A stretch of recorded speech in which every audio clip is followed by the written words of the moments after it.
And a very good evening to you. I'm Tyler Peterson, and welcome to tonight's broadcast of Vibes Baseball live here on Vibes TV. It's so good to be back with you. We are live here from UC Health Park in Colorado Springs as we prepare for the first game of the second half of this Pioneer League season as the Vibes host the Northern Colorado Owlz in a short 3-game homestand. The first half, there's certainly a lot we can talk about. It certainly was a bit of a roller coaster. High hopes, wholesale changes, a team now that has their crosshairs on a second half title. The Vibes overall were 15-31 in the first half, but since those much talked about changes in June, the team is 11-12. Tonight begins their quest to follow that star, no matter how difficult, no matter how far, and to dream what seemed like an impossible dream just 2 months ago.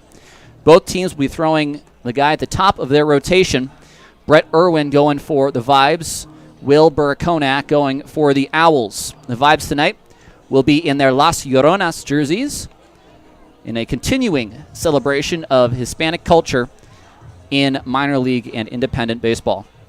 It's game 47 of the season. Both teams have 0-0 records. They're in first and last place at the same time. It's Schrodinger's record. We'll have first pitch in just a little bit, but first we'll sit down with the skipper, Joe Mikulik, right after this break. You're watching Vibes TV. Don't go anywhere.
Welcome back to the Vibes pregame show. Tyler Peterson here with the manager, Joe Mikulik. Mick, thanks for coming on again. Thank you for having us, Tyler. It's the start of the second half. Records reset. I know for you it's just sort of the continuation of a longer process. How do you break things up as far as approaching now what really is a push for a playoff spot? Well, we started from day one. I mean, with the records, they've go back to 0-0 now, but we started since we kind of made the change and got good momentum after the last game we played in Ogden, and we hope to continue that today. I mean, we're trying to get everybody on the same page. It's not an easy task. Everybody on the same page, everybody play the game hard, play the game right, and try to improve every day. I mean, and compete. And I think we competed well down there. The first game was not very good, but then after that we competed well. That's what I want, for all of us as a group to continue as this second half starts. And we really a lot of people talk about we get in the playoffs, but we got to take one day at a time, and that's our focus is right now today, getting our guys prepared for today's game, and paying attention to details is so important because We can throw the gloves and balls and bats out there and go through the motions, but that won't work. We got to pay attention to details. We got to get prepared. We got to get mentally prepared, and we got to be mentally tough because in this second half we're going to be on the road 27 of the 48 days. We only have 21 home games, so we got to get mentally tough to get on the road and play road games. And we're going to go to Ogden again. We're going to go to Grand Junction, and it's going to be a tough task. It's not going to be easy. So daily goals, daily grinds is what we are trying to accomplish. Now, this is a unique league in the way it's set up. How do you balance both the competition day in, day out on the field with development of players? It's hard to develop players. I mean, we're trying the best we can. We're teaching and coaching daily. Sometimes we won't have enough time to develop. I've been in player development for a long time, and you have sometimes months, you have sometimes years with players. Here, it's not so. Here, you're trying to win ball games and teach them how to play the game correctly at the same time, and hopefully you find improvements with guys. I think, the balance is tough. You want to develop, you want to get guys better, but also we need production. We got to have production from our players, and that's the bottom line here, and we want to win.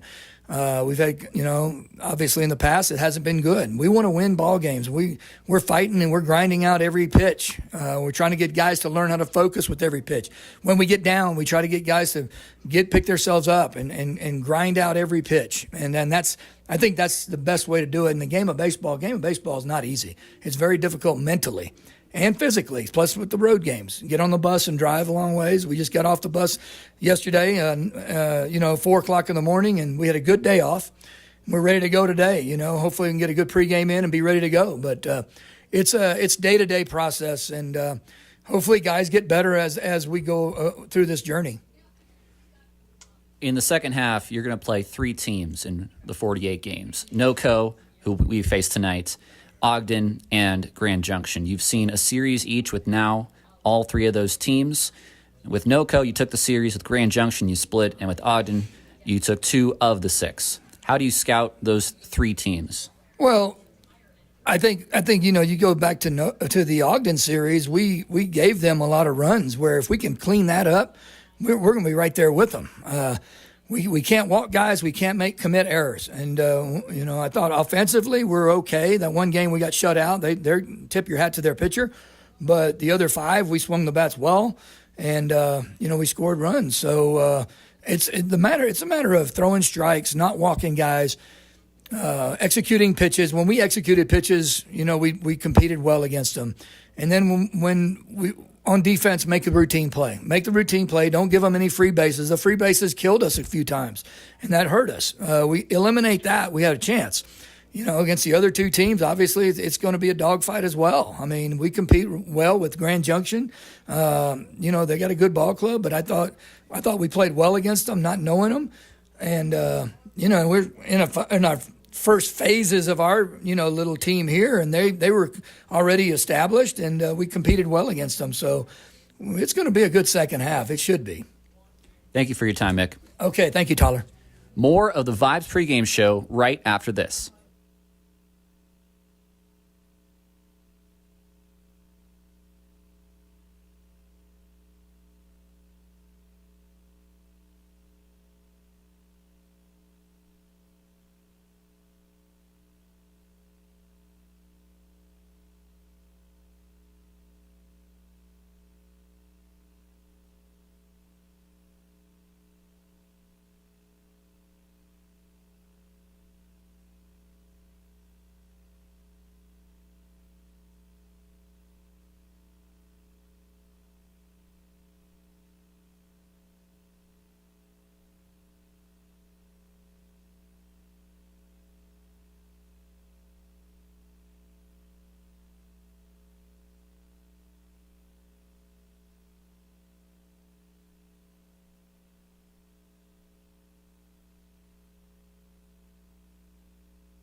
Welcome back inside UC Health Park. Tyler Peterson ready to bring you the first game of the second half. Vibes and Owls, both teams with records of 0-0, as all 10 Pioneer League teams now will have the same records going forward.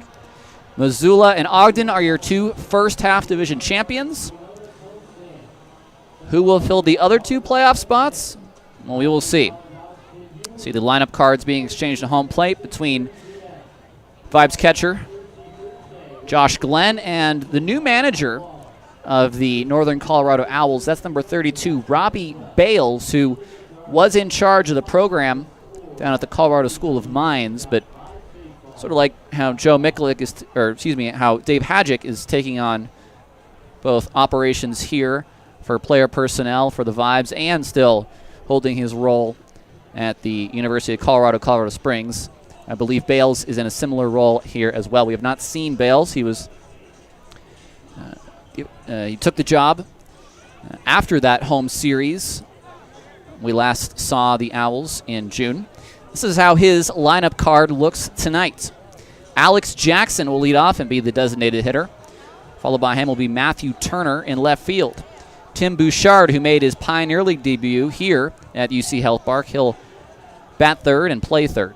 Kevin Higgins, the shortstop, will bat fourth. Ty Lewis, the first baseman, bats fifth. Brandon Crosby, the second baseman, he will bat sixth, followed by the very speedy Cameron Feltz. Be very careful of him on the base paths. Euro Diaz in right, batting eighth, and Marshall Rich will be behind the plate.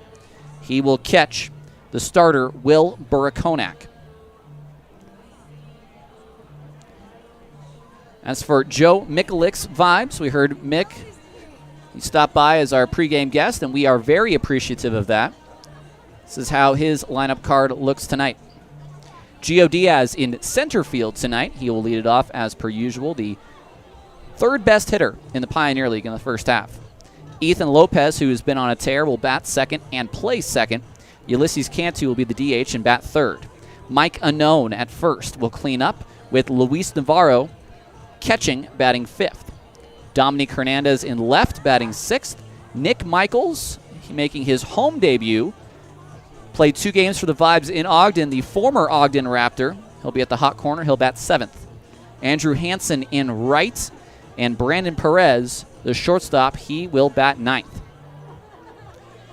Your umpires for tonight, as you can see them currently behind the home plate, will be Doug Hodges behind the plate, Gary Chichowski at first, and Bill Berger at third. We do have new rules tonight as far as the pitch clock goes.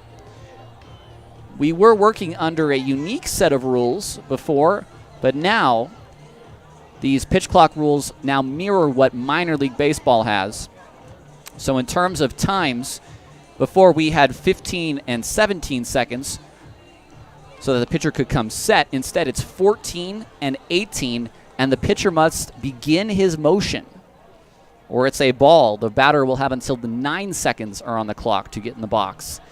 And this may become a bit of an issue today. It's the first time that these are going to be enforced in this capacity. Guys are going to have to considerably speed things up.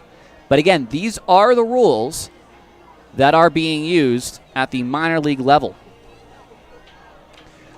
Just about ready to send it down to Cliff Cage on the field, who will announce tonight's lineup with the player runouts. We appreciate you tuning in to Vibes Baseball, one of 3 straight games tonight, tomorrow, and Thursday. Let's send it down to Cliff. Ladies and gentlemen, welcome to UC Health Park. It's game time! Let's meet your Rocky Mount Vibes starting lineup. Number 16, center field, Gio Diaz. Number 14, second base, Ethan Lopez. Number 28, designated hitter, Ulysses Cantu. number 27, first base, Mike Unknown. Number 41, your catcher, Luis Navarro. Number 43, left field, Dominique Hernandez. Number 35, third base, Nick Michaels. Number 18, right field, Andrew Hansen. Number 25, shortstop, Brendan Perez. Your starting pitcher, number 31, Brett Irwin. Thank you so much, Cliff.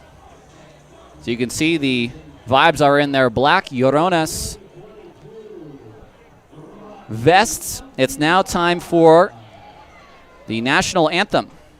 Tonight's rendition of the Star Spangled Banner will be sung by Orbital Harmony. Let's send it back down to the field.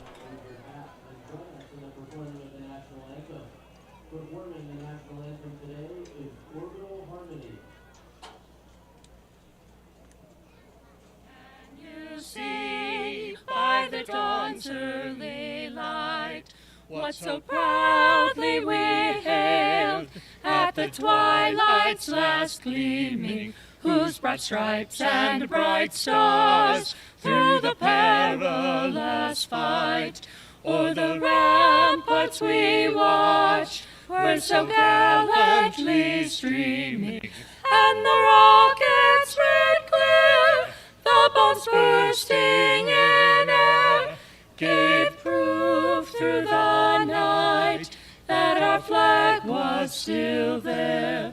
Oh, say does that star-spangled banner yet wave o'er the land of the free and the home of the brave?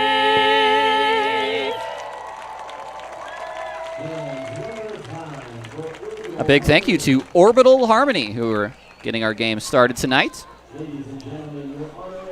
Brett Irwin on the mound to make his 5th pro start. He is 1-2. His most recent start in Ogden, he took the loss. It was an 18-3 blowout. That was the one game that wasn't so good that manager Joe Mikulik referred to earlier. He went 4 2/3, allowed 7 runs, all earned, 11 hits, 4 walks, and 3 strikeouts. His start before that, when he got the win against Grand Junction, he went 5, allowing 4 runs, 6 hits, 4 walks, 4 strikeouts. All in all, an ERA of 9.17. And he is looking to get this second half started, and we need to hear one more thing before we get this game started.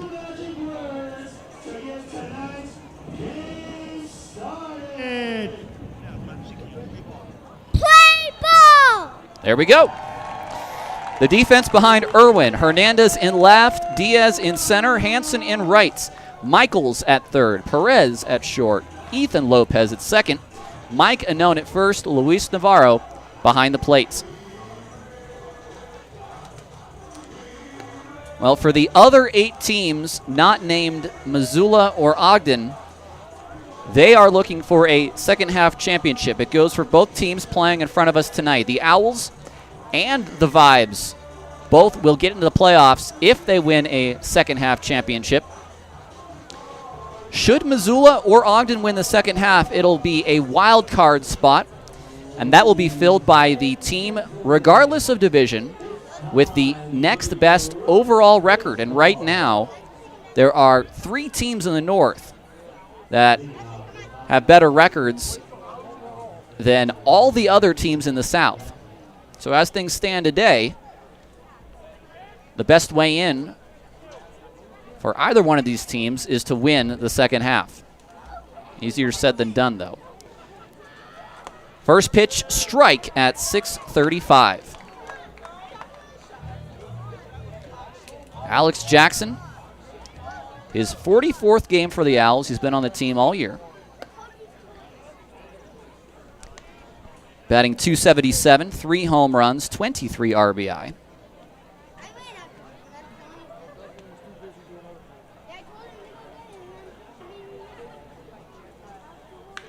Ground ball toward Lopez. It's a nice two-hopper. And that's how our game begins, 4-3.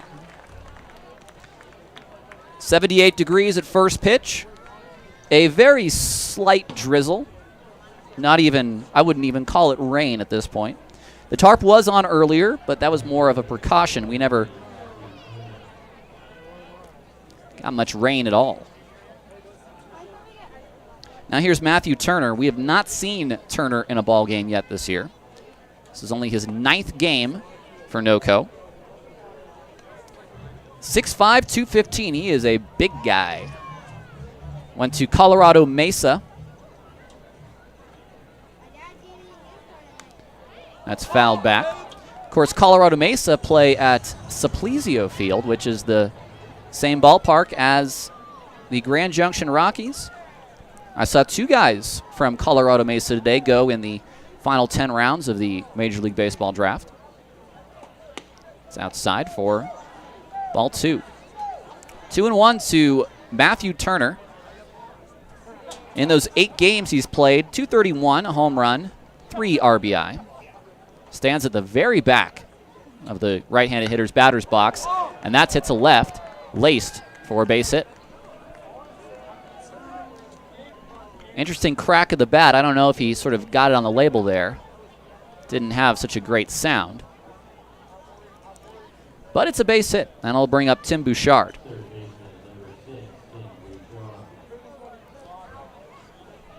Bouchard impressed in his first couple games at pro ball when he played here back in June. His first home run, an outstanding leaping play at third. And he's been an offensive leader.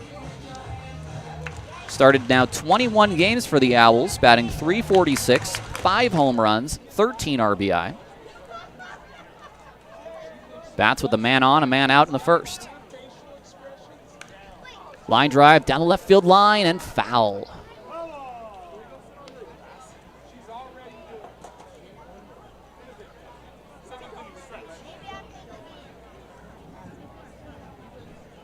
A roll of thunder.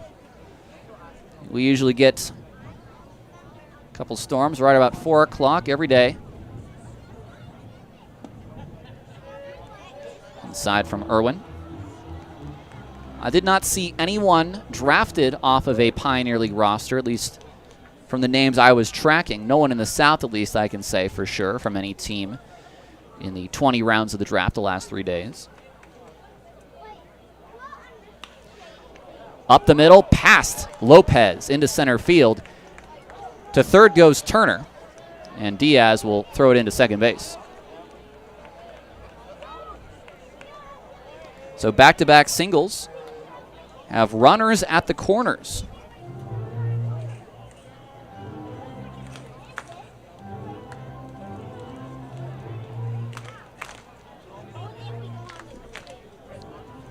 That'll bring up Kevin Higgins, the shortstop. And he is their offensive leader in pretty much every category.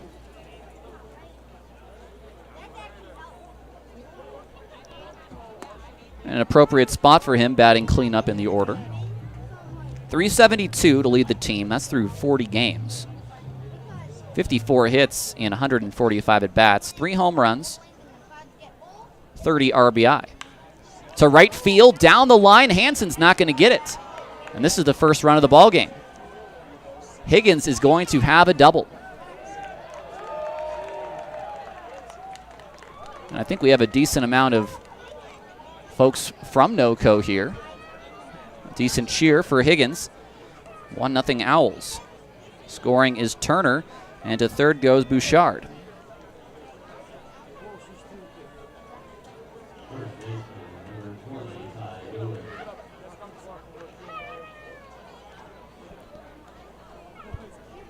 Now Ty Lewis, the first baseman, a left-handed hitter. The infield is back, except for the third baseman, Michaels. That's off the fists, into left. Hernandez is going to play it on a hop. That's going to be a single for Lewis. I think Irwin broke another bat, but it's 4 straight hits, and it's 2-0 no-co.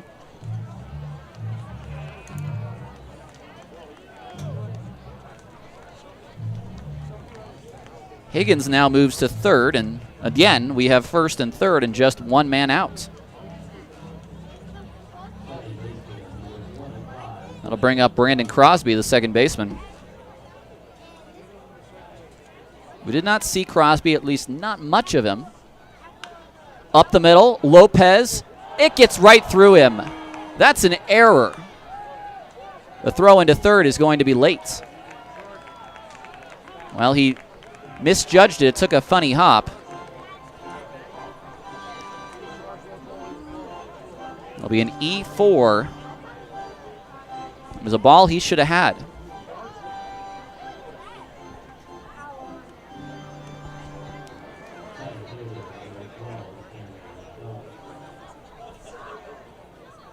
We will give Crosby an RBI on the play as Higgins scores. You cannot assume that would have been a double play by any means, and it's still first and third.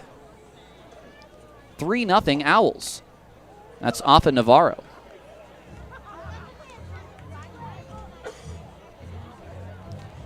They certainly are not waiting around.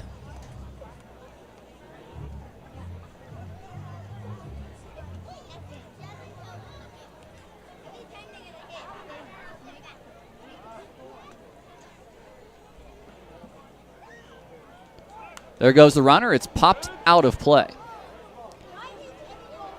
Cameron Feltz, if he doesn't lead the league in steals, then gosh, he's got to be second. He's got 23. I remember at the time that the Owls were here in June, he did lead the Pioneer League in steals, and without having it up in front of me, I'd say he still does. 3-0 no-co here in the first.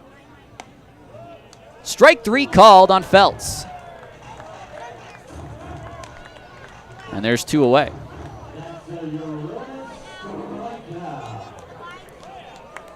First strikeout for Irwin.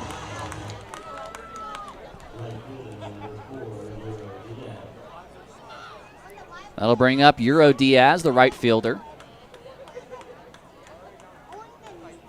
Nice frame by Navarro. Fouled sharply. Heads up, folks, into the GAs. Diaz batting .233, no home runs, 12 RBI.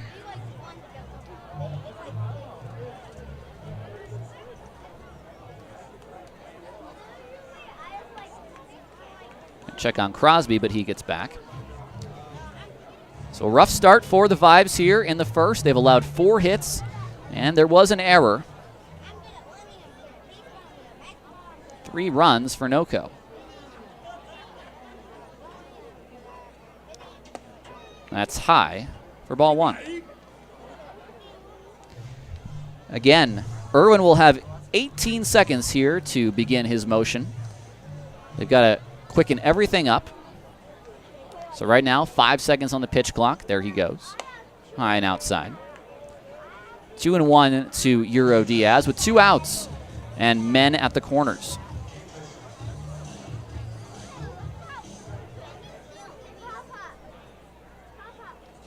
A base hit here now would be fairly devastating. That's outside. It's 3-1. On deck is Rich, the catcher.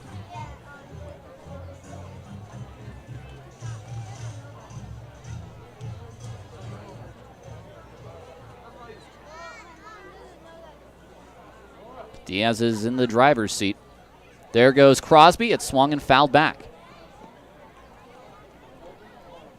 Crosby taken off a few times now. 7 steals in 8 tries. This is a team that stole a heck of a ton of bases in the first half. 77 stolen bases. Full count now to Diaz. So Crosby will be taking off again. We know that for sure, and they're going to play behind him. Popped up, but out of play.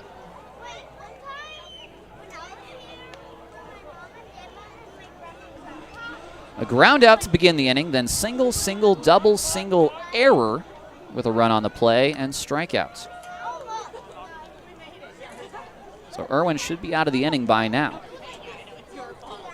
It'll be another 3-2. It'll be pitch 25 for Irwin. Up the middle, a base hit. And it's 4-0. So Diaz does come through. He gets an RBI. It'll be an unearned run for Irwin, but it's a 4th run on the board. Crosby, despite getting the head start, will just get to second base. So Lewis scores on the play, and the Owls have sent 9 men to the plate in the first. Ground ball toward Michaels. He'll go the short way. And that ends it. 4 runs on 5 hits, an error, and 2 men left on base. We head to the bottom of the first inning. 4-0 Owls. You're watching Vibes TV.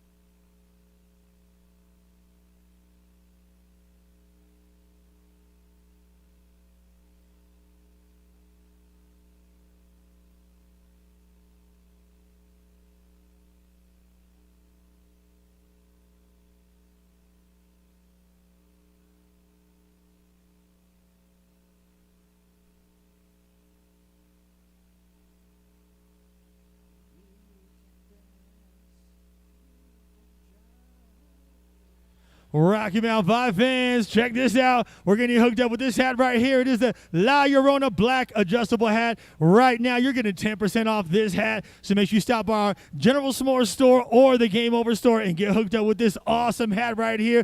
10% off for you 2 days. So go grab your hat. Let's go, La Llorona! Hey, this is Giovanni Diaz. You're watching Vibes Baseball.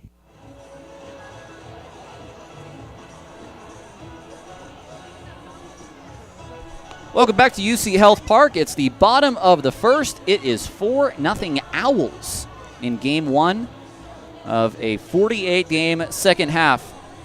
Wilbur Konak, an early lead. He is 2-2 on the year with a 5.70 ERA. This will be his 10th game overall, 6th game that he's started. He's a big guy, 6'8", 240, 24 years old. The defense behind him, Turner in left, Feltz in center, Diaz in right. Bouchard at third, Higgins at short, Crosby at second, Lewis at first, Rich behind the plate. Gio Diaz stepping up to the plate.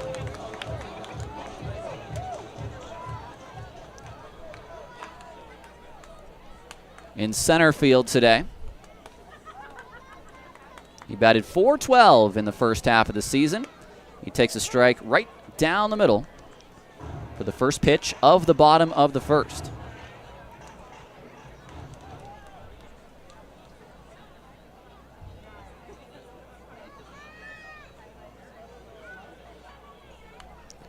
Fouled back. A quick 0-2 to Diaz. 75 hits for Gio in 182 at-bats.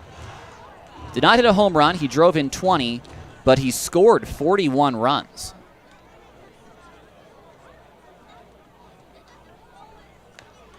Weak ground ball down third, but foul.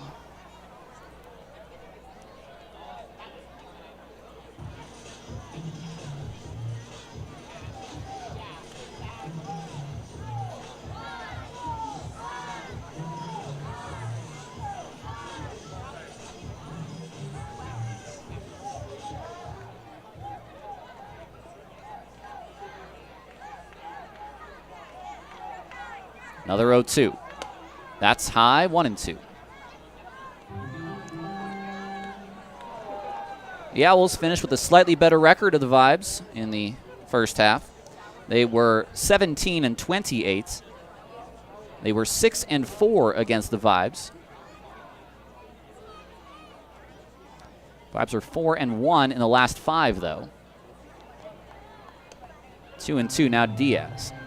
Vibes trail by 4 runs here in the bottom of the first.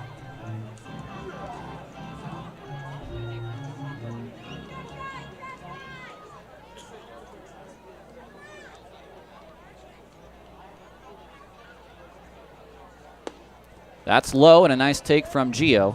It's a full count.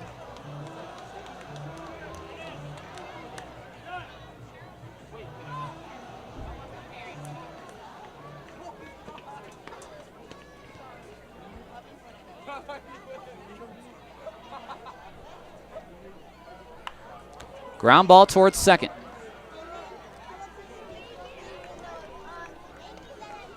One out in the inning.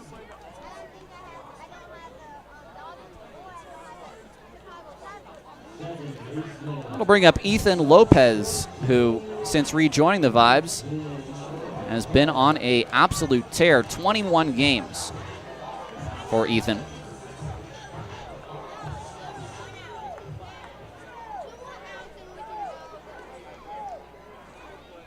Batted .434, 3 home runs and 16 RBI. A big swing and a miss for strike one.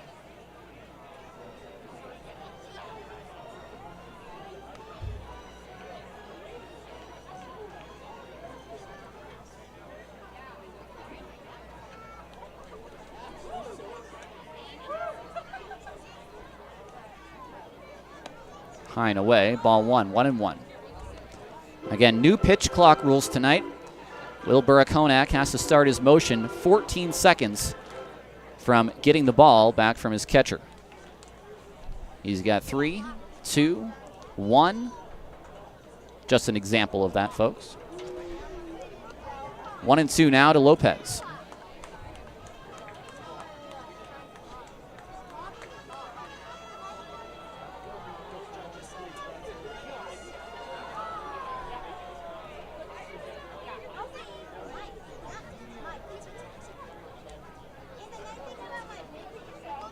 Swing and a miss.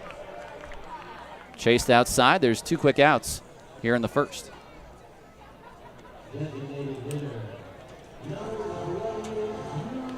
Full slate of games going on tonight. Great Falls at Billings. That game's already started. They were the other 6:30 start. 3 more coming up at 7. Grand Junction against Boise. Ogden against Missoula. And Idaho Falls against Glacier. This is Ulysses Cantu, batting .358, 8 home runs, 40 RBI.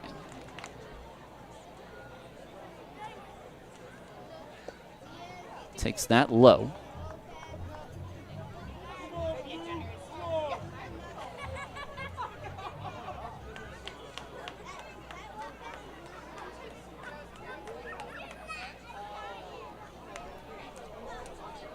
Back to the screen, now 1-2. The Owls and Vibes will play 18 games against each other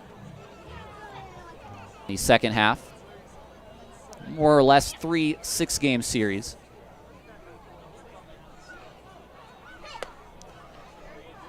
Three home here for the Vibes, 3 away in NoCo.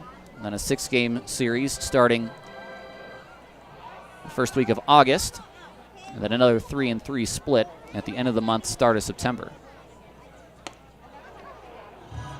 Full count to Cantu.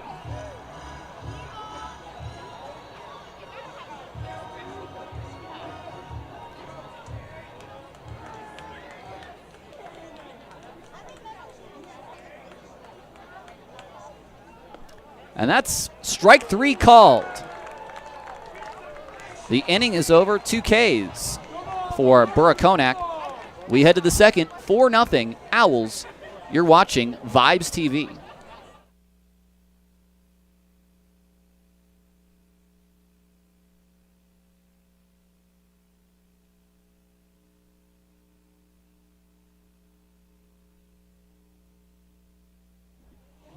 It's time for one of our new games, the Flying Squirrel Race. So how it works, we have our 2 contestants down that way, and when I say go, they're going to hop their way through this finish line, and we'll find out who is a real flying squirrel. All right, Vibe fans, let's count them down. Are you guys ready down there? They're ready. Let's cheer them on in 3, 2, 1, go! Come on, Vibe fans. Let's cheer them on. There you go, buddy. We got our winner. Good job. John, you are an official flying squirrel. Good job, buddy. We'll get you hooked up with the prize, man. You having a good time out here? Yeah. All right. Let's go, Vibes.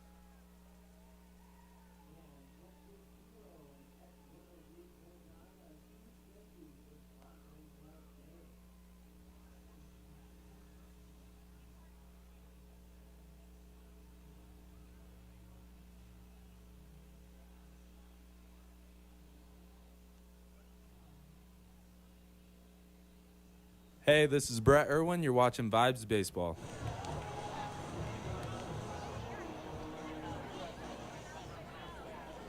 Welcome back to UC Health Park. Tyler Peterson with you. Watching at home. Hello to the 51 folks currently tuned in. Top of the order once again for the Owls here in the second after they bat around. It's Alex Jackson. Pops us up behind third. Over is Michaels. He's going to go into a slide. He won't have a play. Jackson a ground out to begin the first, but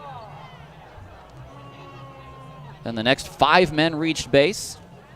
Strikeout, a single, a fielder's choice when it was all over. 4 runs for Noco.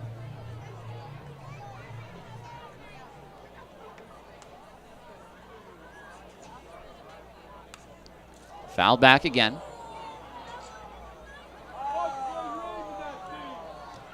0-2 on Jackson.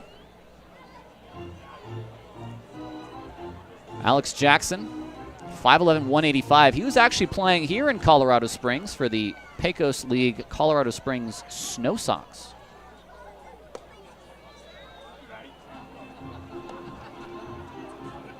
One of a couple of guys, now that I think about it, that had made the jump from that Pecos team to the Pioneer League.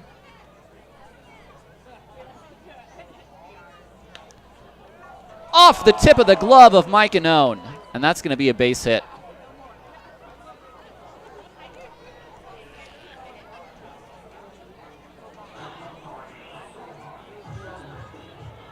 And that'll bring up Matthew Turner.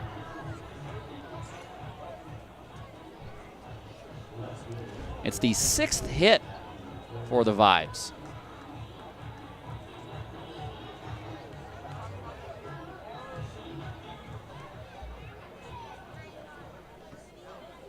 Or for the Owls, that is, excuse me.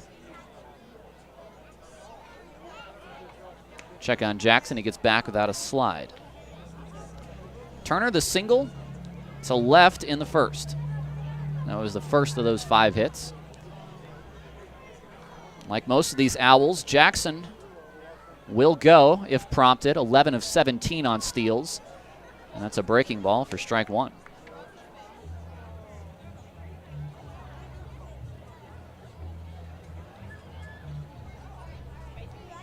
4-0 Owls here in the top of the second. No outs. The runner at first, who just got back, was Alex Jackson. 0-1.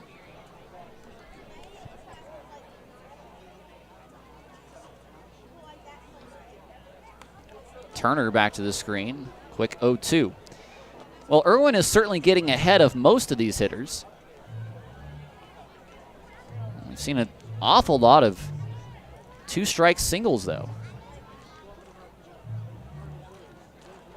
The only extra base hit thus far is the double by Higgins, which drove in a run.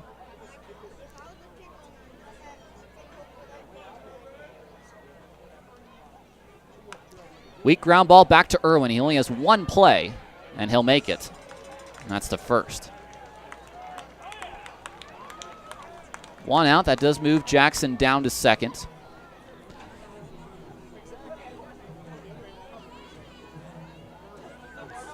The Vibes, in comparison with the Owls, have far better hitting statistics, actually.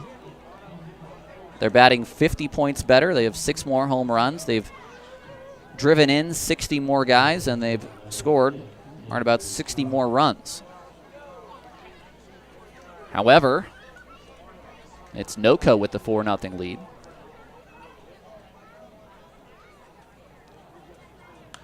Bouchard down the left field line. A lot of early swings here. Maybe that's a change in philosophy that we don't know about from new skipper Robbie Bales. This is a team that won their last game in Grand Junction. They won 3-1 over the Rockies. Vibes won their last game as well. That was in Ogden over the Raptors. There goes Jackson. The throw to third is in time. Jackson thinks he slid under the tag. That is a caught stealing 2-5.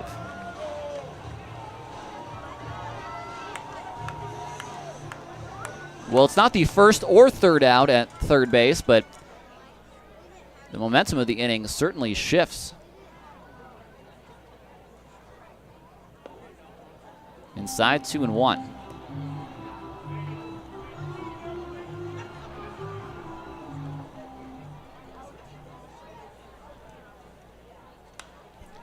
To left. Hernandez going back. He's found it.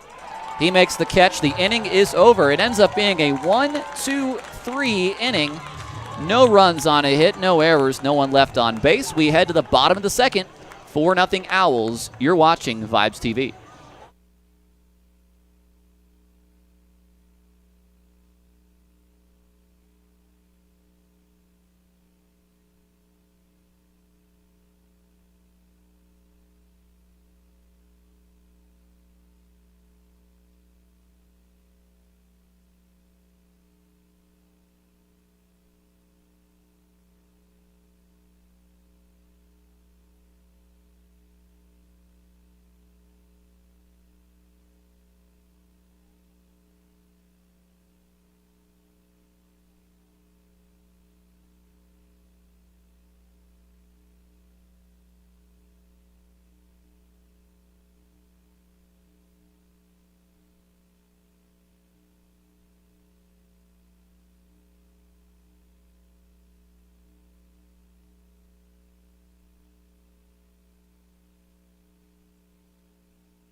Bottom of the second, 4-0 Owls. Welcome back inside UC Health Park. I'm Tyler Peterson. You're you at home. Thank you for watching, whether you're up in northern Colorado or down here in more southern Colorado. Mike Unknown against Will Burakonak.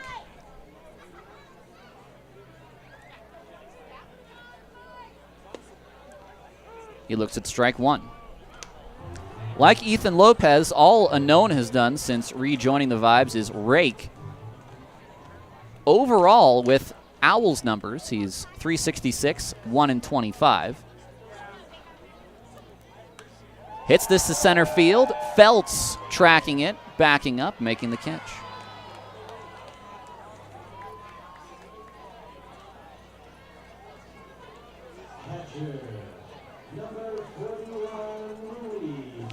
Here's Luis Navarro. Had a really nice series in Ogden. Moved his way up the lineup, batting fifth tonight. He was batting cleanup at one point.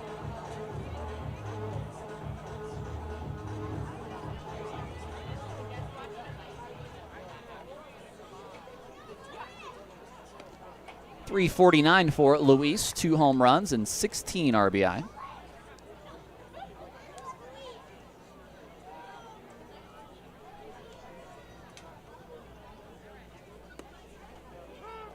So it's strike one. 4 straight retired by Burakonak. Working with a 4-0 lead here in the second. 1 away.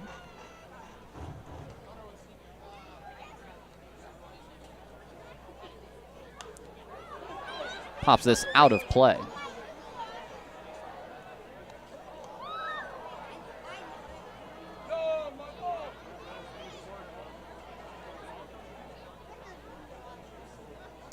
One and 2 to Navarro.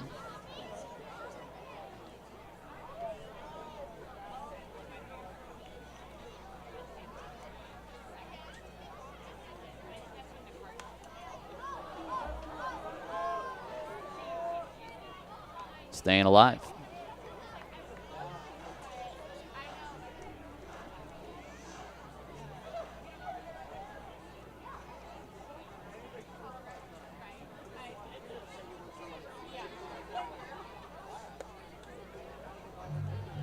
Two and 2 now to Luis.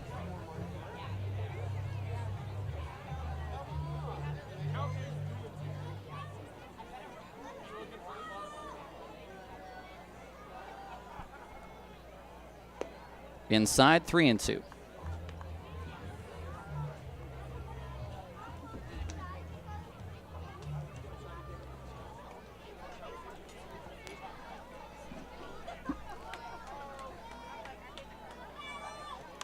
Down the right field line, deeper and more out of play. A full count to Luis Navarro. No one on, 1 out against Burakonak.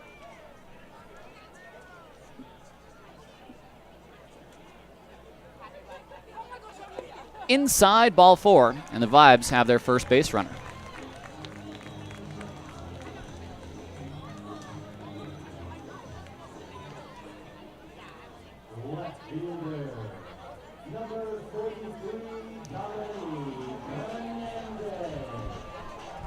Now the Vibes leader in runs batted in, Dominic Hernandez, batting .337, 6 home runs, and 45 RBI. Man at first, 1 away here in the second. Big swing and a miss on the breaking ball.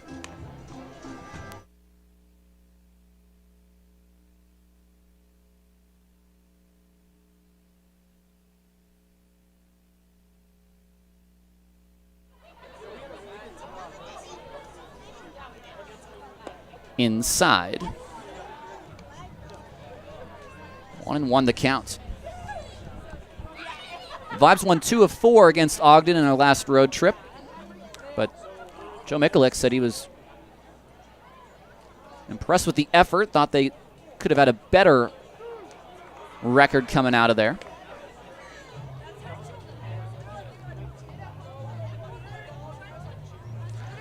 The win on Sunday was hoping to take some momentum into this game. The 1-2, that's just outside. The Vibes played 2 fewer games than what was originally on their schedule. They were both against NOCO. NOCO played 3 fewer games. They only played 45. Those 2 games and 1 from a Billings series. Ground ball toward Bouchard. Goes to second for 1. It brings him off the bag. That's an E5. And Crosby certainly was brought off the bag. Robbie Bales is going to have something to say, though. Hernandez reaches on the fielder's choice E5.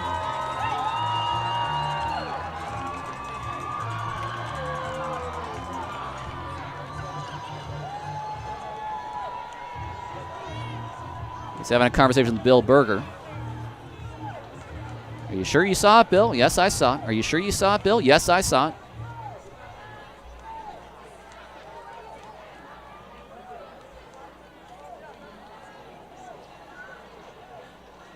A fielder's choice E5 for Dominique Hernandez. It's Navarro at second. Hernandez at first. Welcome to UC Health Park, Nick Michaels. All together with his numbers from Ogden, batting .218, a home run, and 9 RBI. Just for the Vibes, though, 2 games, 6 at-bats, 3 hits, 3 RBI, and a double.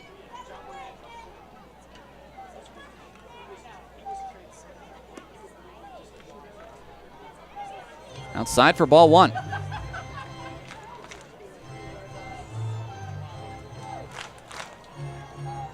Vibes down 4, 1 away here in the bottom of the second.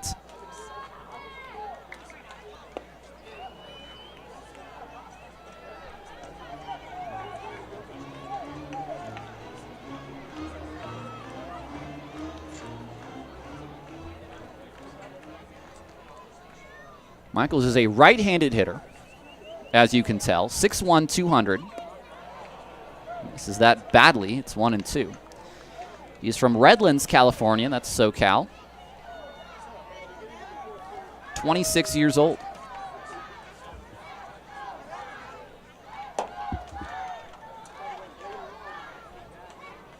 Michaels will have to protect. That's down low. The angle of the swing from Michaels is, let's say, flat. It's a very more horizontal sort of swing. Can only think of Nate Shearholtz, longtime journeyman outfielder in MLB, someone I can think of that sort of had that same swing pattern. Of course, he was a left-handed hitter. It's a full count to Michaels. At second is Navarro. At first is Hernandez. To right field. That will fall for a base hit. And the bases will be loaded with 1 out. That's the first Vibes hit. So walk, a fielder's choice E5, and a single.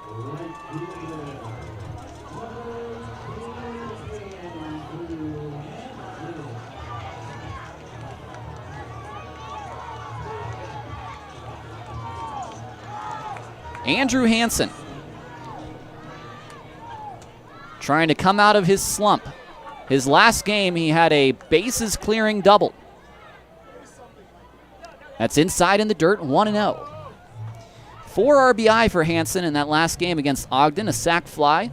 And then in the 8th, if memory serves, hit a ball off the right field wall that cleared the bases. 1 man out, 3 men on. Big cut and a miss.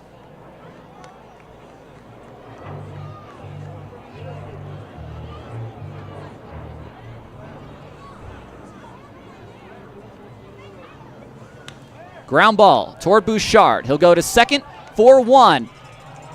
Throw not in time at first. A run will score. It's a fielder's choice RBI for Andrew Hansen. Navarro scores, and it's 4-1. Michaels is out at second, 5-4. Hernandez, he goes to third. Decent turn by Crosby at second, but Hansen's got a ton of speed. Now Brandon Perez. He loves that first pitch.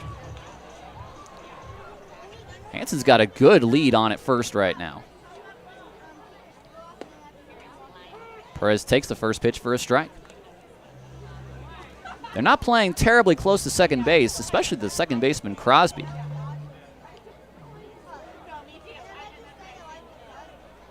Konak throws over, and back is Hansen. 6 steals. He has not been caught.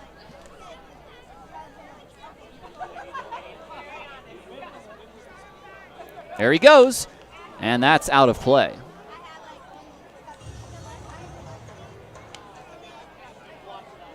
Might have stumbled out of the blocks. Tripped on some dirt. He had a great jump.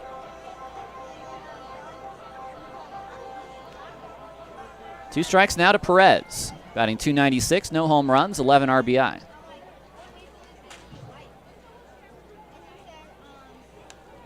Popped up again and again out of play.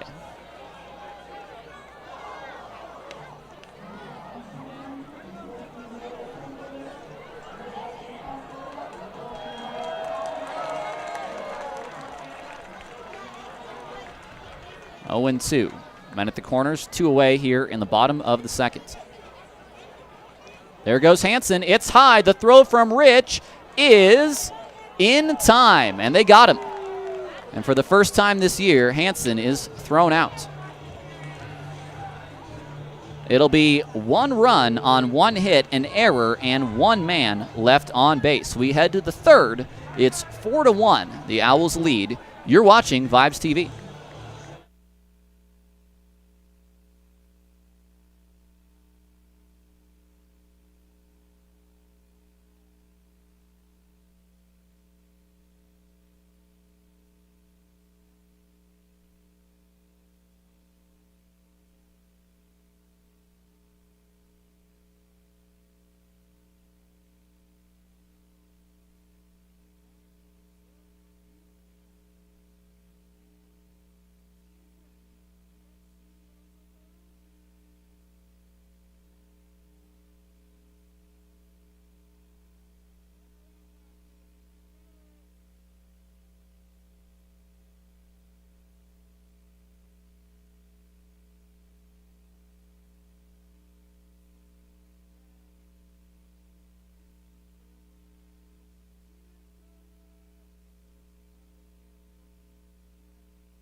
It's the top of the third inning. It's 4-1. NoCo leads Rocky Mountain. Kevin Higgins, the cleanup hitter for Northern Colorado, leads it off against Brett Irwin. Higgins, an RBI double in the first. On deck is Lewis. In the hole is Crosby. All 3 of those batters have RBI in the first inning today. Higgins picked up RBI number 31. Ground ball down third. Michaels charges. Michaels will play it fair. That's a single. So the second hit for Higgins.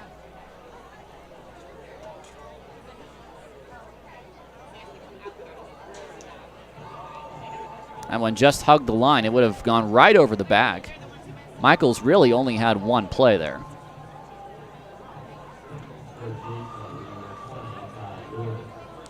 So a leadoff single, now Ty Lewis. Hit number 7 for NoCo. There's strike 1.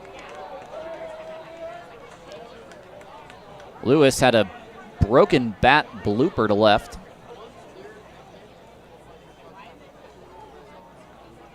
Lights are on here at UC Health Park.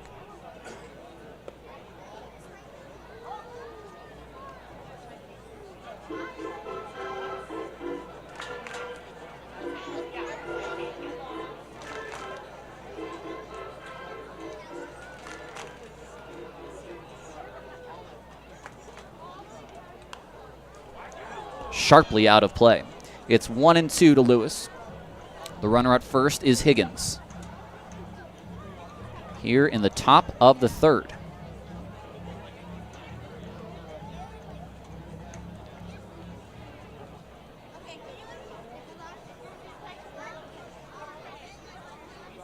Short lead for Higgins at first. Very short lead. Lewis to center. Diaz broke back. He's got to break in. 1 away. Not a ton of starts for Gio Diaz in center field. It's either Cesar Lopez or back in the full-on COVID days, Joshua Esparza.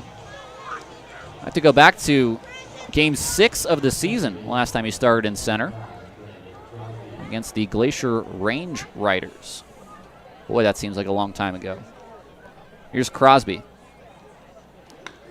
Up the middle, a solid base hit. 2 solid base hits in the inning.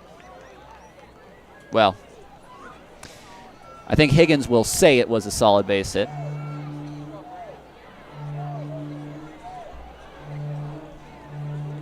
Now the speedy Cameron Feltz. Now, beware of a bunt here, too. Who knows? The corners are in. Maybe they have that same thought. The dude can fly. Takes that for strike 1. He struck out looking on a high fastball. Back in the first. 2 men on, 1 man out.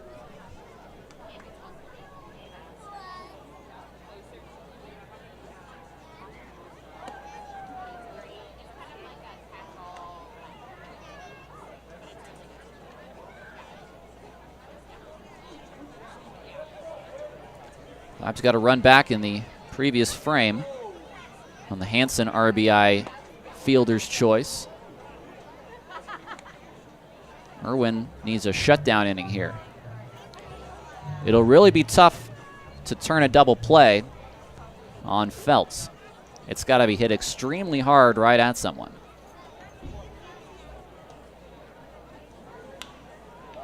To right center in is Hansen. He will not be able to catch it. It's down for a hit. Feltz is going to have an RBI double. And the Owls get the run back. It's 5-1.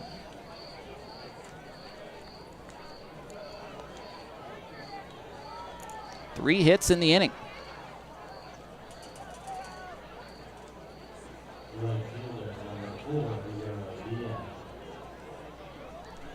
Fifth run, fourth earned run that Irwin has given up. Now Euro Diaz. Only Michaels at third is in, and this is fouled away. 9 hits for the Owls in 2 1/3 innings. One thing I had heard is the Owls have been playing much better baseball under new skipper Robbie Bales. There's strike 2.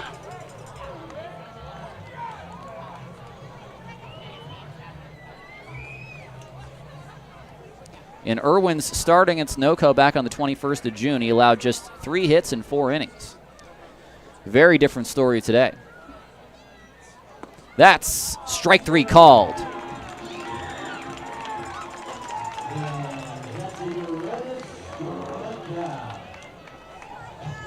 So Diaz, a 1-2-3. Second strikeout for Irwin.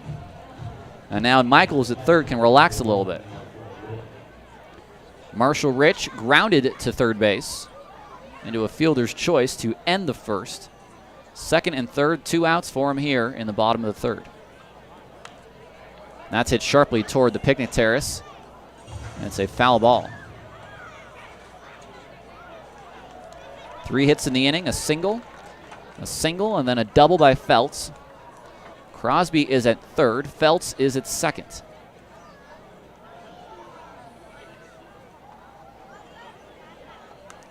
Rich, another good swing, another foul ball.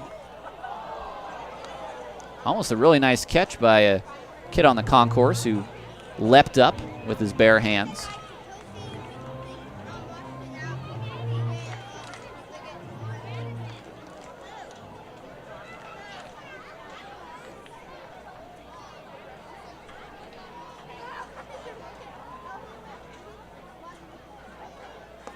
Way outside.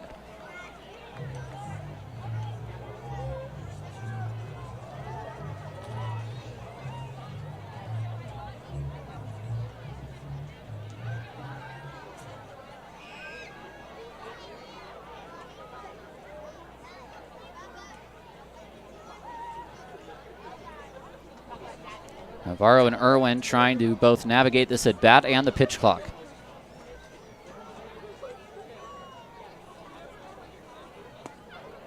Outside, a frame by Navarro. It was off the plate.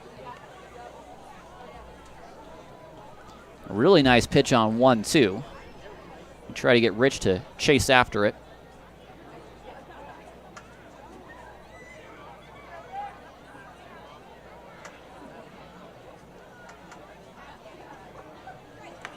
Ground ball again to third. Michaels waits on the big hop. No, it's off the foot of the base runner.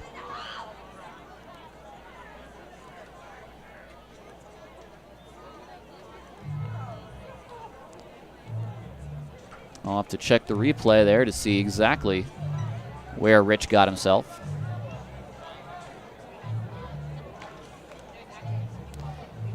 Off the top of his left foot. And that cannot be a comfortable feeling.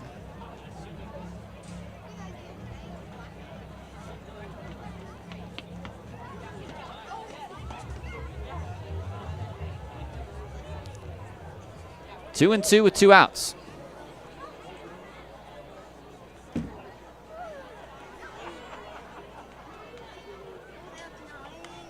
Popped up, unknown, toward the dugout. He's got it.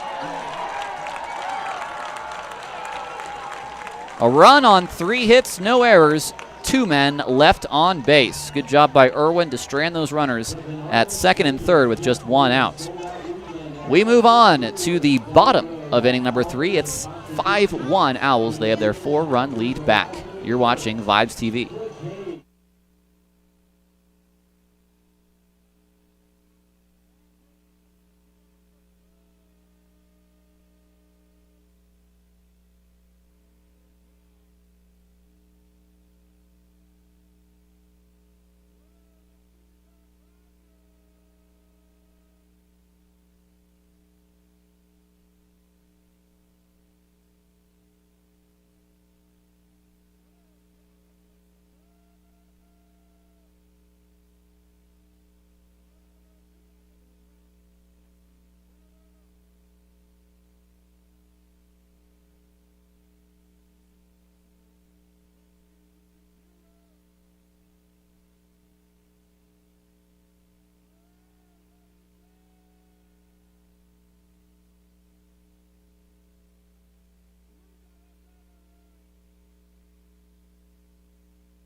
A circus act between innings. Some juggling, some balancing. Oh, he's not done, actually. He's spinning some sort of cube, and we now have to get back to baseball, though.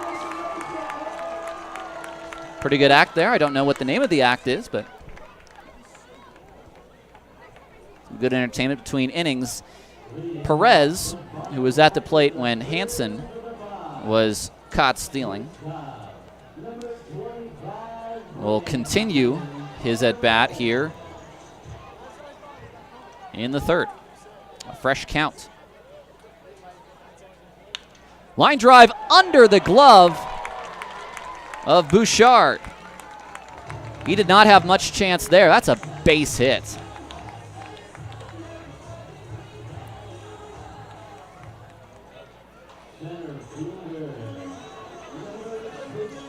And now here's Gio Diaz.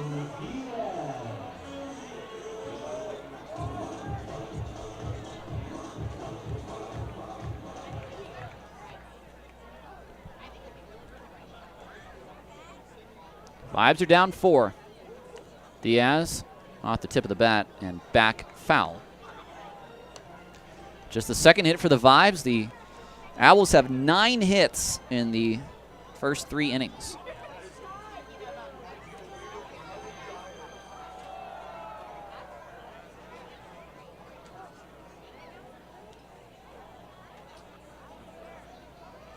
back is Brandon Perez. Diaz a ground out in the first.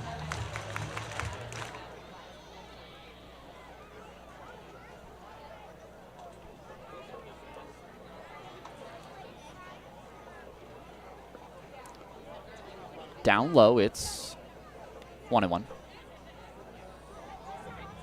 Not sure if they're going to be available, but we may see Dan Ortiz or Presley Greer, our clubhouse manager and clubhouse assistant, join the broadcast maybe at some point.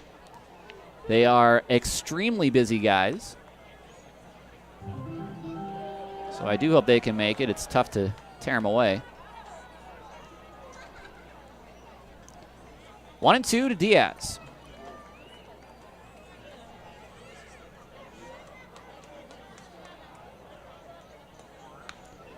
Ripped foul. Good throw from Doug Hodges there, showing off the arm, the home plate umpire. Leadoff single by Perez. He's at first.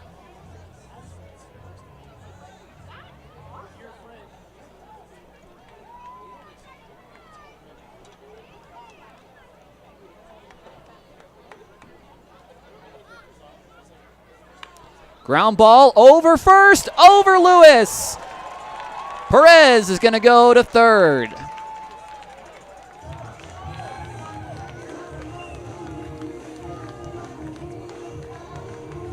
I don't know if he hit that off a home plate, but that took a wicked hop over Lewis. Back-to-back singles. He didn't hit it off home plate, but way over the head of first baseman Lewis. 2 men on, nobody out. Ethan Lopez struck out in the first against Burakonak.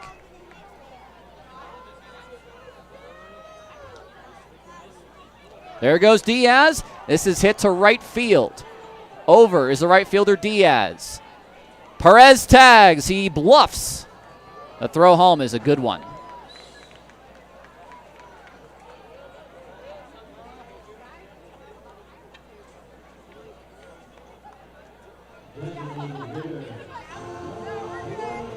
So a short at bat for Lopez. He sees one pitch. He flies out. Was not deep enough to score Perez. Now Cantu. The home run leader on the team. There is no wind to speak of right now at UC Health Park.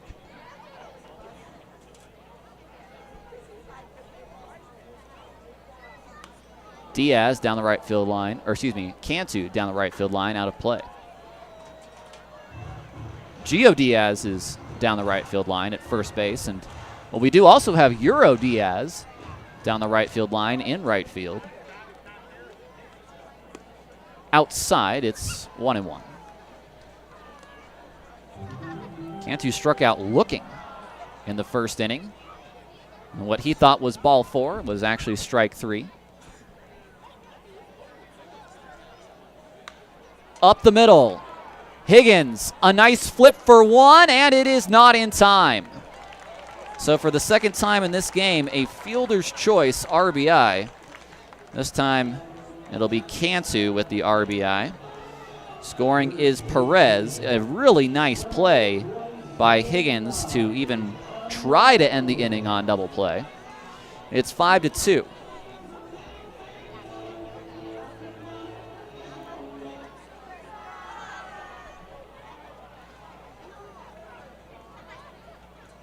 Mike Annone.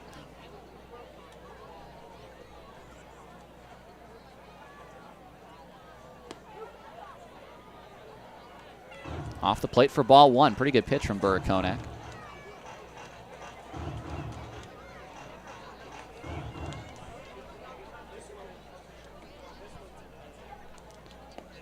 Down low, it's 2-0.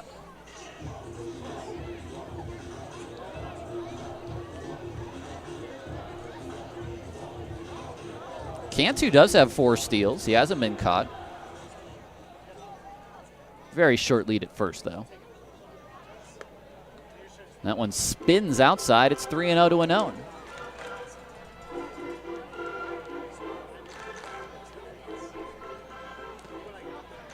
Mike had his first home run of the year in Ogden. A green light, perhaps?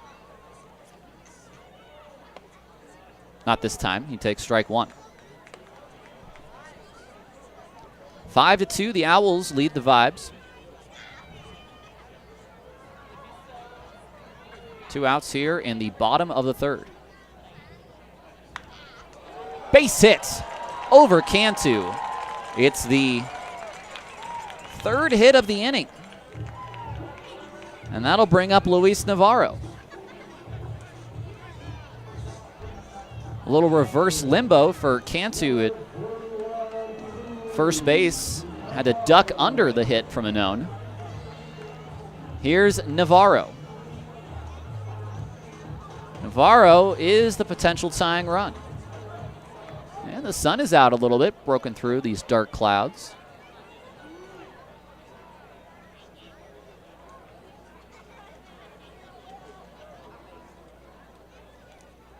Way inside in the dirt. Neither runner being held on at the moment. These guys aren't slow either.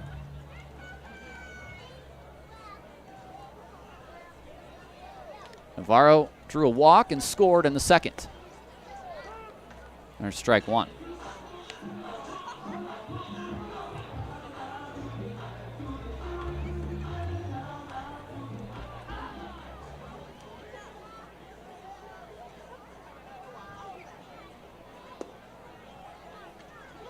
Good take there, 2-1.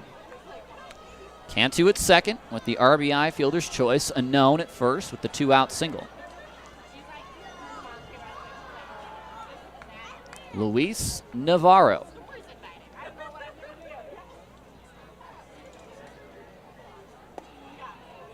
At the knees for strike two. Navarro's looked at 4 now.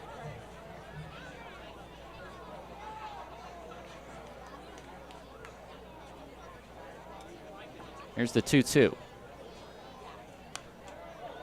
Out of play.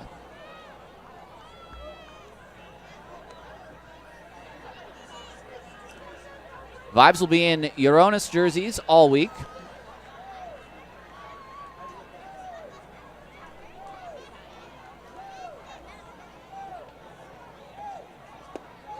Strike 3 called. Navarro didn't like it. It looked like a pretty good pitch from here. We head to the fourth. A run for the Vibes in the inning on 3 hits. No errors, 2 men left on base.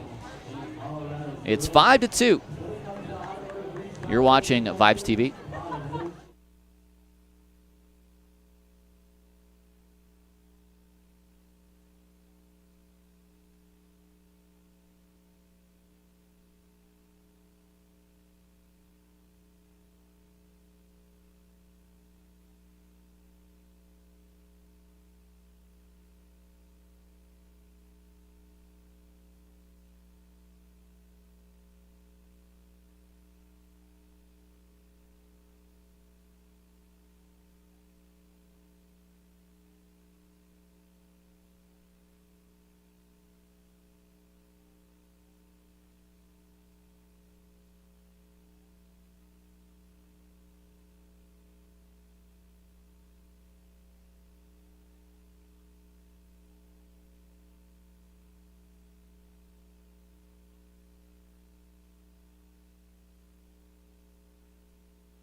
Welcome back to UC Health Park. Owls 5, Vibes 2. In the top of inning number 4. Jackson Turner Bouchard to face Brett Irwin, top of the order.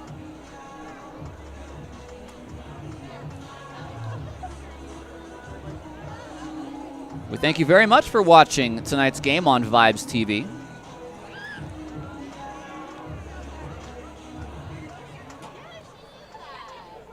Couple scores I can update you on around the league.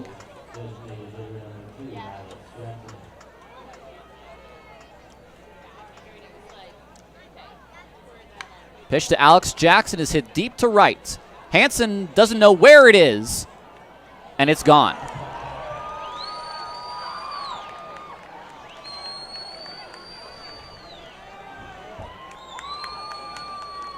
His 4th of the year. So they get that run right back once again. It's 6-2. They've had a 4-run lead all game.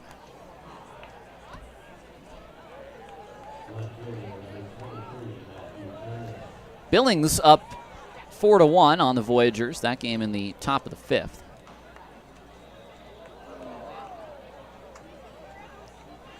Missoula and Ogden tied at 1 in Missoula.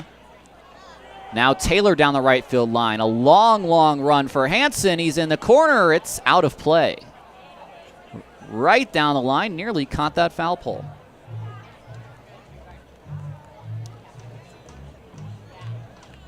Vibes are fans of whoever the Raptors are playing. I do not have an update on Grand Junction and Boise, though. That is a game of interest.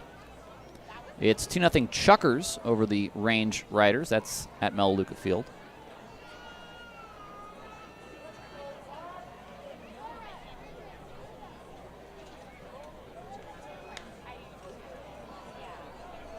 Again, down the right field line, well out of play.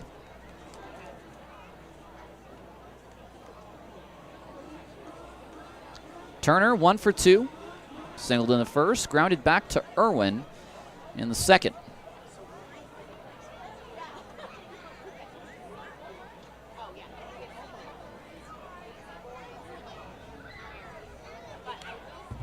Just gets a piece of it.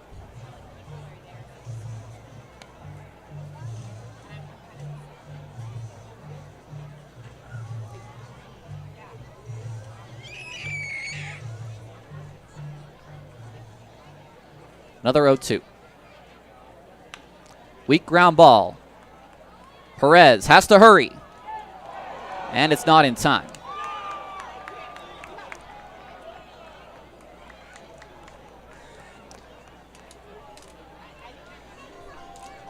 It'll be a single for Turner and an error, allowing him to get to second.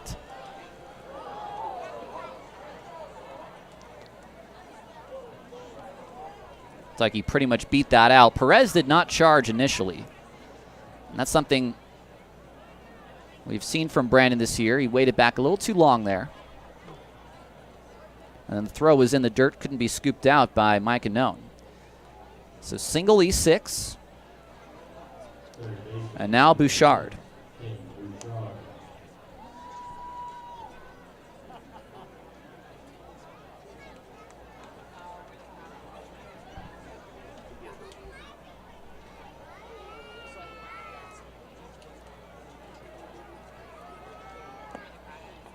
Big cut and a miss for strike one.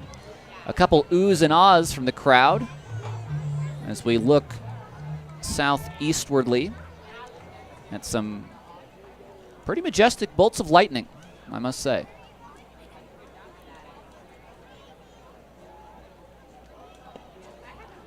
Strike two on Bouchard.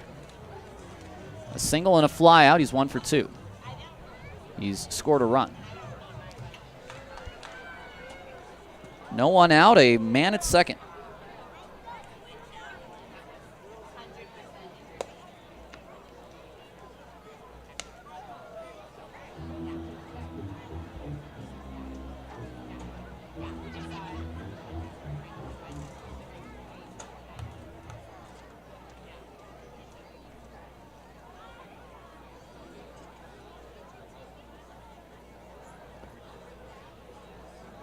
Not particularly close, 2-2. As Joe Mikulik said pregame, they probably could have come out with another win in Ogden had they not given away as many runs with some defensive mistakes. Speared by Brandon Perez. It's a first for the first out. Turner does go to third.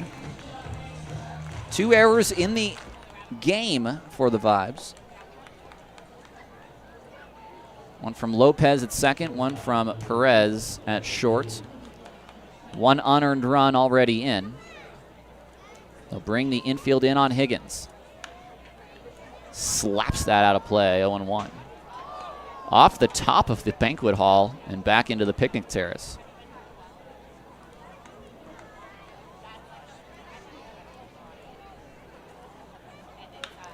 This is to right center, and no one's there.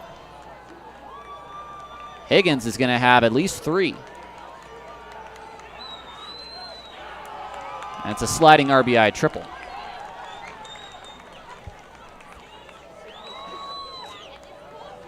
So that run will be earned.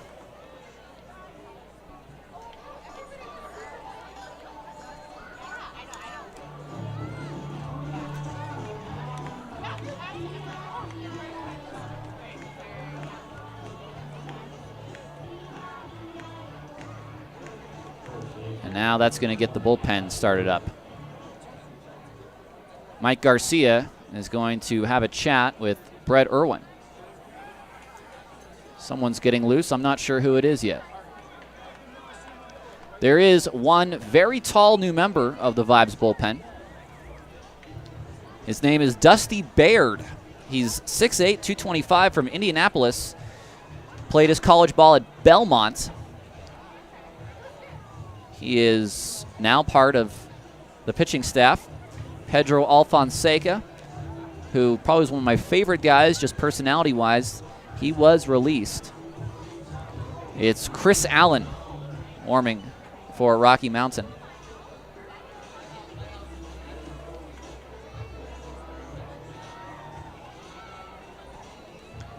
Runner at third, 1 away.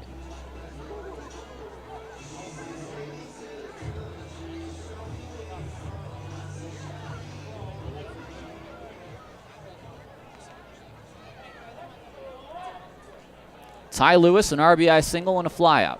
The infield is in again. And that's hit to right center, the same spot as Higgins. This might be deeper. In fact, it's gone.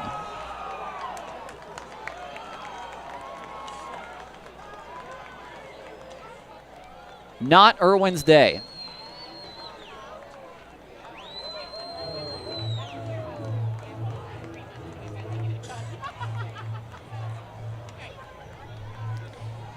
Kevin Higgins scores. He has 3 runs scored, a double, a single, and a triple.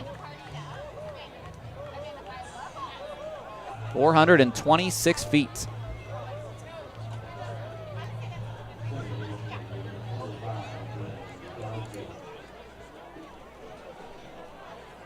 (9-2) Owls.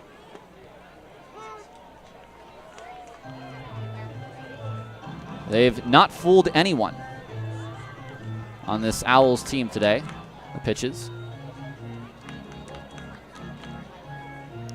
12 hits for NoCo. It's 0-1 to Brandon Crosby.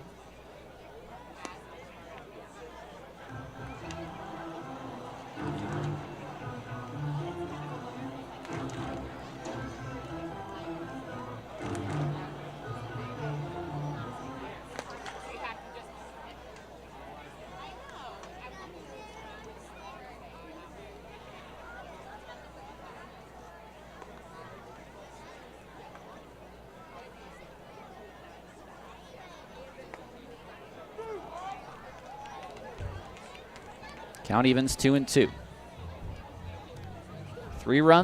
4 runs in the inning, including 2 home runs. Popped up. It's Lopez for the second out.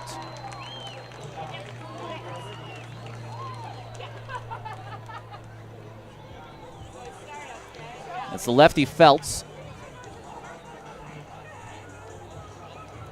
Based on my conjecture alone, it's the last batter for Brett Irwin.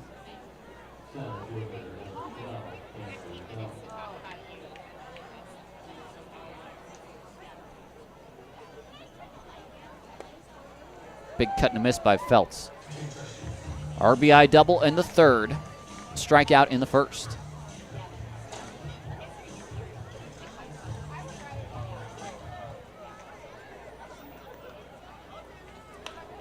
Into the glove. And that was a quite flippant flip from Irwin, who has had a tough day. 9-2 Owls as we head to the bottom of the fourth.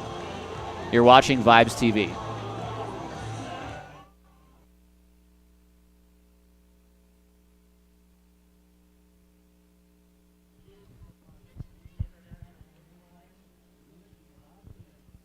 It is time. That's right. The Ricky Bobby Rays hanging down here with our contestant. What's your name, man? Levi! What's your name? Jeremiah. All right, so when I say go, you're going to pedal all the way down there to our promo staff. Once you get down there, ditch the bikes, turn around, race back, and we're going to find out who is the winner. Because if you're not first, you're last. Are you guys ready? All right, Vibe fans, let's cheer them on in 3, 2, 1, go!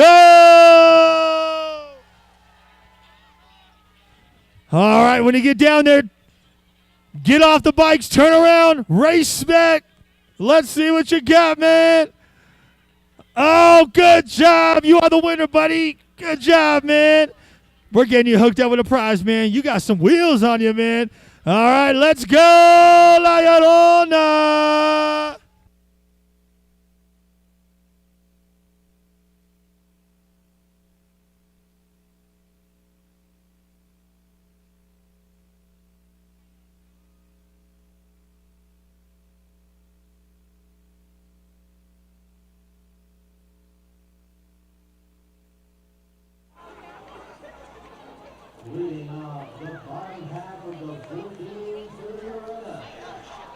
Bottom of the fourth. It's 9-2. The Owls lead. A 4-run fourth on 4 hits, an error, no one left on base, 2 home runs, a triple.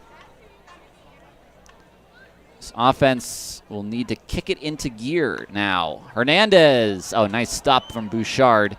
And he makes a nice play as Lewis able to find the bag.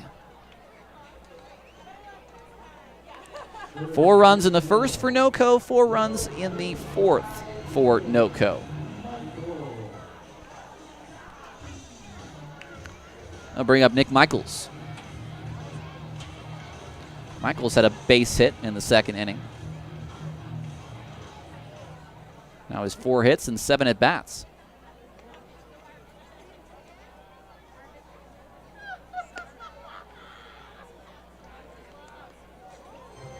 Just added to the team 3 games ago. Spent all of last year with Ogden and the start of this season before being released. Last year he played 94 games for the Raptors. He batted .366. Excuse me, .352 he batted. He had 66 RBI. And that's a sharp base hit to left center. It's going to be extra bases for Nick Michaels. His second double with the Vibes.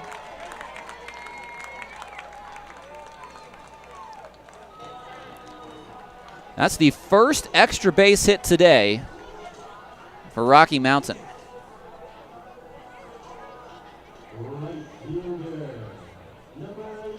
And now here's Hansen.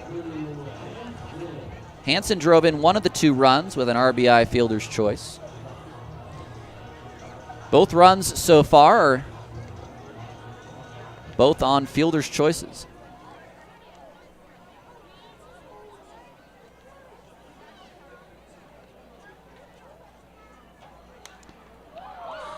Popped up into right field. Diaz over, Feltz over. It's Diaz. It's a fly out to right, off the end of the bat for Hansen. And now Brandon Perez, who barely was in the on-deck circle by the time that Hansen was back in the box, or back in the dugout, I should say. 2 away. He's got a hit. Can he come through here with 2 outs?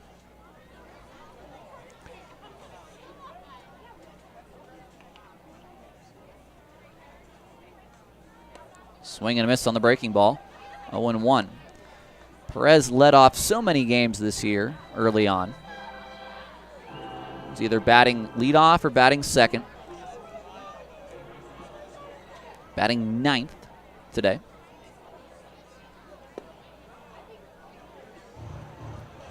One and one.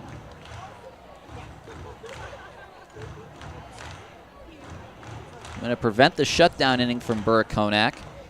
It'll get you from 7 to 6 in the deficit, which is not a ton, but certainly you want to start chipping away. You got to start now. Ground ball towards short. Higgins gets a nice big hop. It's not going to happen this inning for the Vibes. That's a ground out.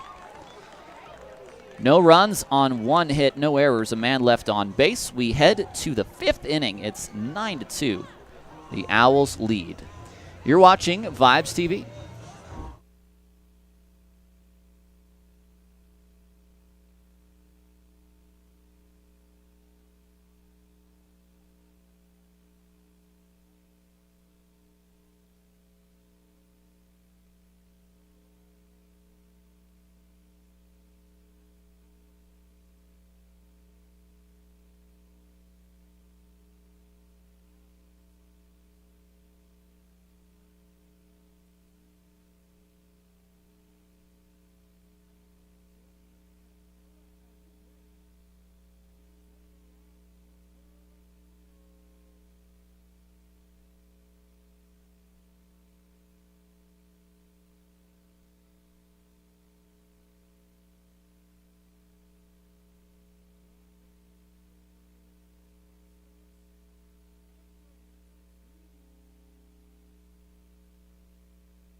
Welcome back to Las Lloronas de Montaña Rocosa Baseball.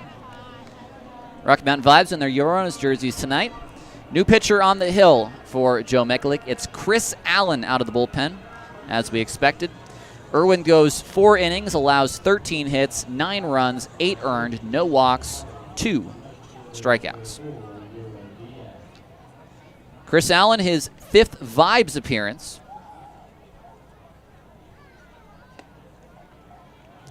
Pitched with Glacier this year as well. It's his 14th appearance overall. Higgins needs a little bit more, or Diaz rather, needs a little bit more stickum on that bat.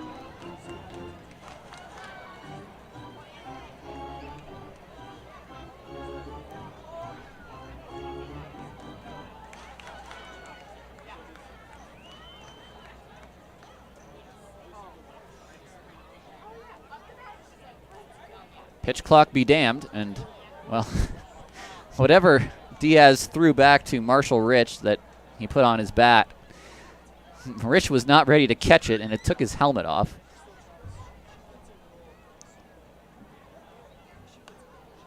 Into the crowd, heads up, folks.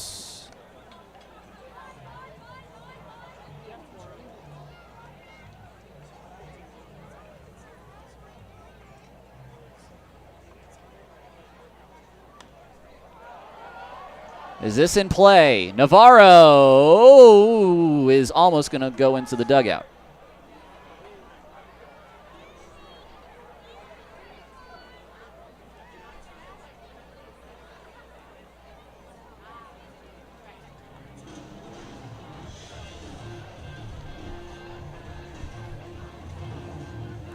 1-2 to Diaz, leading off the top of inning number 5.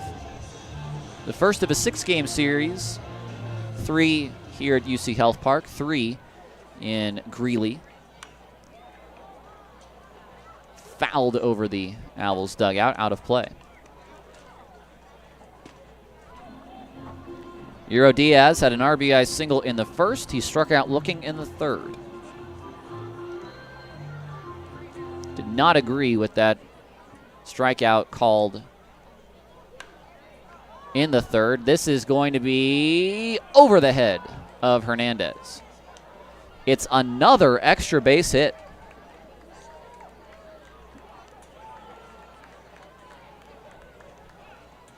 Second hit for Diaz.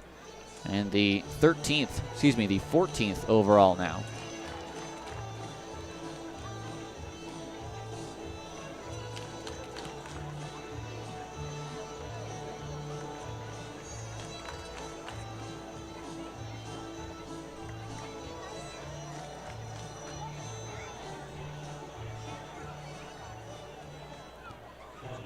The catcher, Marshall Rich.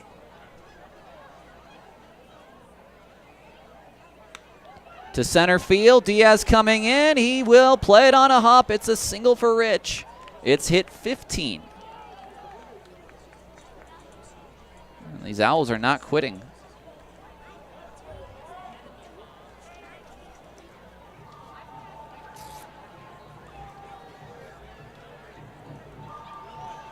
It's just an onslaught right now. Uh-oh, and here comes assistant GM Aaron Griffith. Looks like thunder in the area. Is that they're pulling the guys off the field? I think we are in a thunderstorm watch.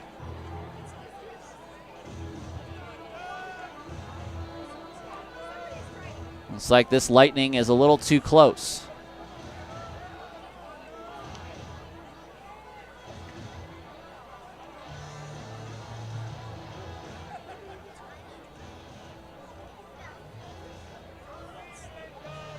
All right, well, looks like we are going to take a break here. Lightning in the area. We'll take a break. We'll get an update on what's going on, and we'll let you know.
All right, folks, Tyler Peterson here. We are officially in a 30-minute lightning delay.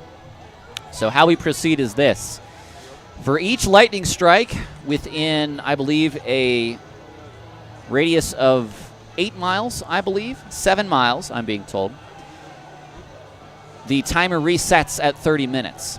So it's been around. It's been to the south of us. It is now much, much closer. So we are going to keep our eye on it. I know both Emily Weaver, the Vibes trainer, and Colin Tazinski, the head groundskeeper here, as well as Aaron and Chris, our assistant GM and GM respectively. They have their eyes peeled on that Doppler, and they will watch it very closely. It's for the safety of the players. I remember last year when I was here with Idaho Falls, a lightning bolt hit right behind left field, so it is a very real threat, and this is the responsible thing to do. We will take a break of half an hour at least before we come back with the Nets pitch. It is the top of the 5th, 2 men on, nobody out. We'll take a break. I'll see you here at the bottom of the hour unless I get an update sooner.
Welcome back to UC Health Park, folks. Tyler Peterson with you.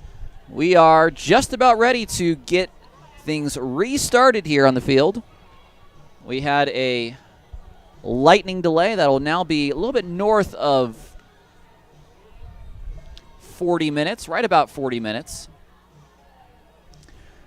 Chris Allen will retake the hill for the Vibes. It's 1st and 3rd with nobody out in the 5th, and the leadoff man, Alex Jackson. Just to give you a quick recap of how we got to where we are. It's 9-2, the Owls lead.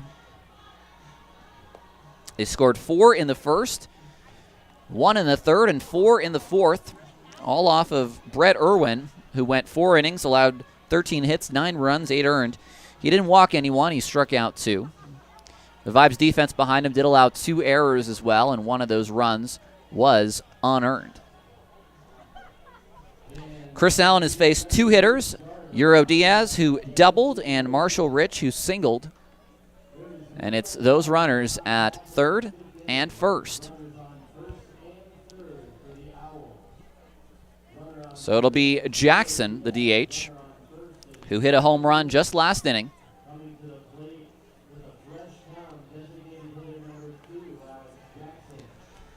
Allen did not throw a pitch to Jackson by the time our assistant GM, Aaron Griffith, got down to the field to get the players off.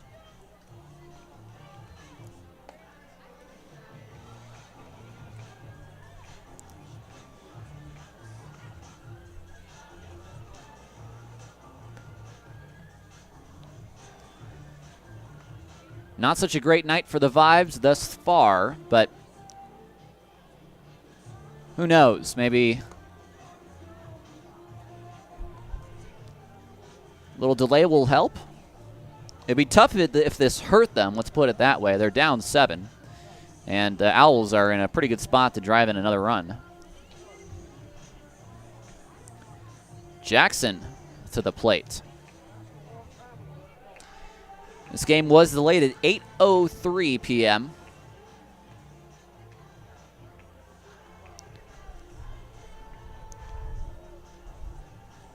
We're about to get ready again at 8:48. Big Chris Allen on the hill.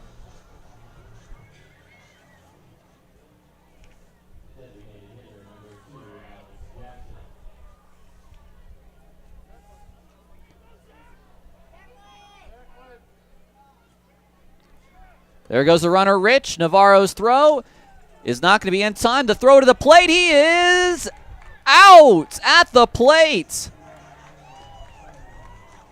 No stolen base at second because the out was made at home.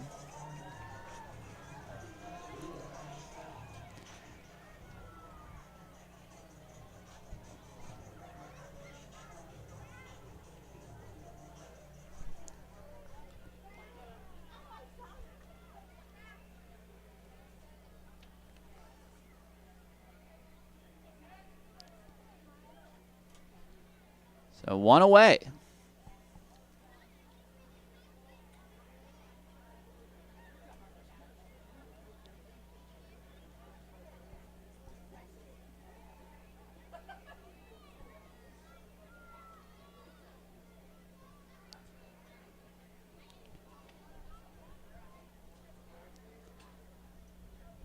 Jackson takes low.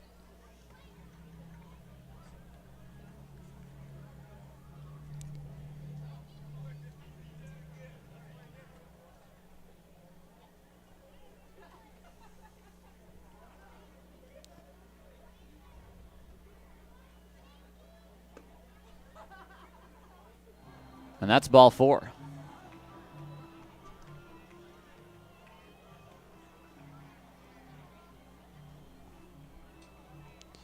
So caught stealing on the attempted steal of home. The attempted double steal. And you don't get the steal at second if there's another steal on the play. Same as if you tried to go from first and second with runners to second and third with runners. Ground ball, Perez to Lopez. Double play, Allen gets out of it. We head to the bottom of the 5th. We stay right where we are at 9-2. You're watching Vibes TV.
Welcome back to the ball game.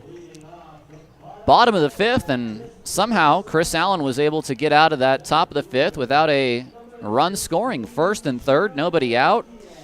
A attempted double steal of second and home. Runner at home was caught stealing, and then a double play. Diaz looks at a strike from Will Burakonek.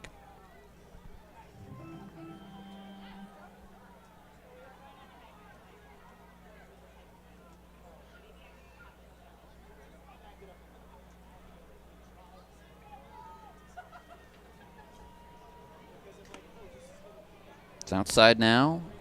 1-1. Diaz a single in the third. He is 1 for 2.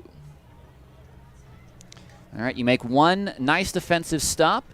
You get some good pitching. Now can the offense answer back?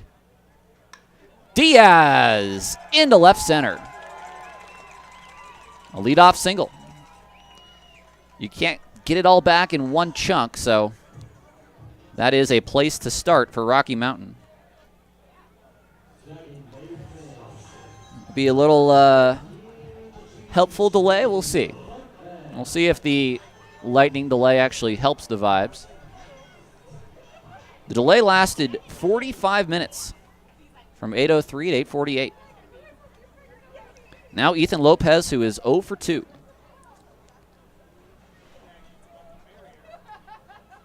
First pitch is outside, 1-0. For Burakonek, that's pitch 78. A righty is warming in the bullpen. I'm sure they'd love to see him get through 5 here to be eligible for a victory with his team up 7 currently. This is to center. Feltz broke in. He's got to break back. Does he have a play? He does. He is very fast and plays that center field very well.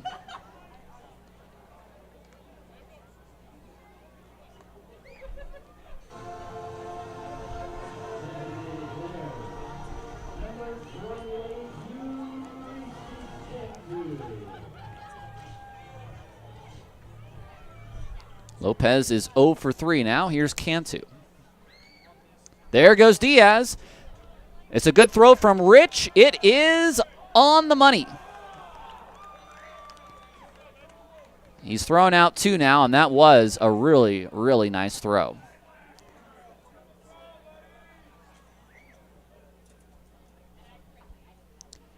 The bases are empty for Cantu with 2 outs.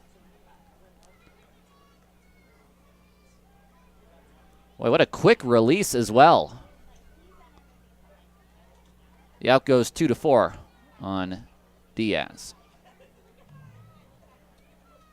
Hansen, who the other caught stealing in the game, he's also very fast.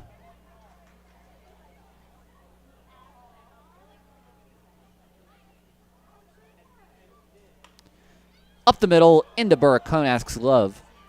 And that's the third out of the inning. A 1-2-3 inning. No runs, a hit, no errors, no one left. We head to the sixth. 9-2, no-co. You're watching Vibes TV.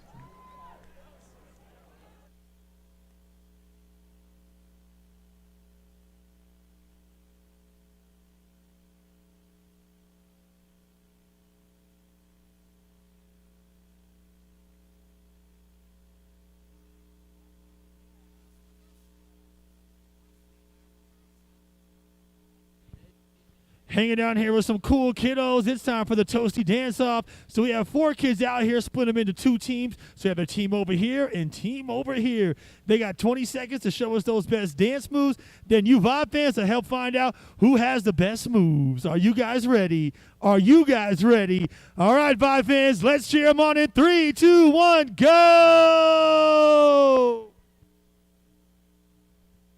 Oh, there we go. I see all the dance moves out there. There you go. Come on, Vibe fans. Let's cheer them on and make some noise. All right, you guys got 5, 4, 3, 2, 1. That's it. Good job, guys. Good job. Good job. All right, Vibe fans, let's make some noise. What about this team over here? What about this team? Oh, it's a close one, but you guys are the winners. Good job. You guys got the best dance moves. Good job. We'll get you hooked up with a prize. All right, let's go, Vibes.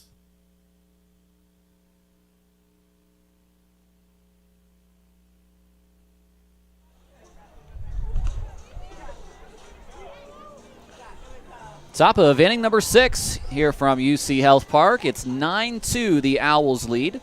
You're watching Vibes TV. I'm Tyler Peterson, bringing you tonight's ball game. Thank you so much for joining us. We got through that lightning delay unscathed, thankfully. Bouchard, Higgins, and Lewis to face Mr. Chris Allen.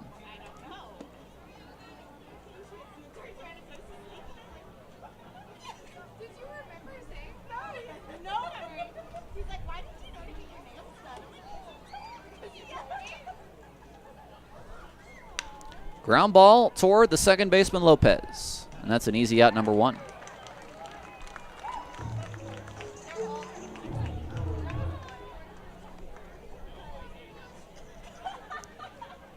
"5-1, the Mustangs beat the Great Falls Voyagers. That game is over.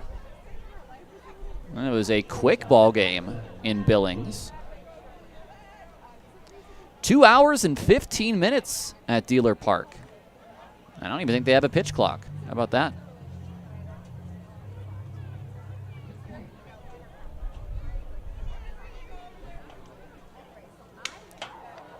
Broken bat, unknown. 2 outs. Easy breezy for Allen. It's 2-1 Ogden over Missoula. That game in the 6th inning. And again, if you are looking for Vibes rooting interest, or actually if you're a NoCo fan looking for a rooting interest as well, you are very much rooting for Missoula. Inside under the arms of Lewis. A home run and a single. He's driven in 3 tonight. Nice big breaking ball for strike 1. Idaho Falls, a 7-1 lead over the Glacier Range Riders. Again, all the teams are back to 0-0.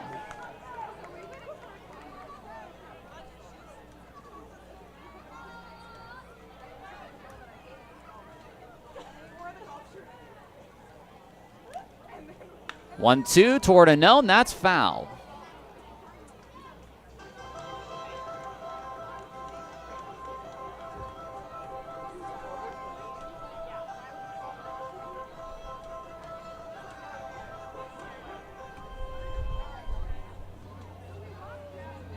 Two away, base is empty. Lewis in a 1-2 count.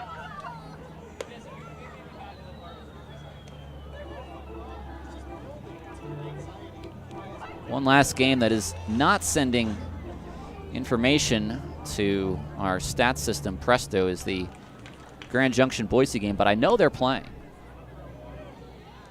See if I can find the most recent update on somebody's social media. It's a full count now to Lewis.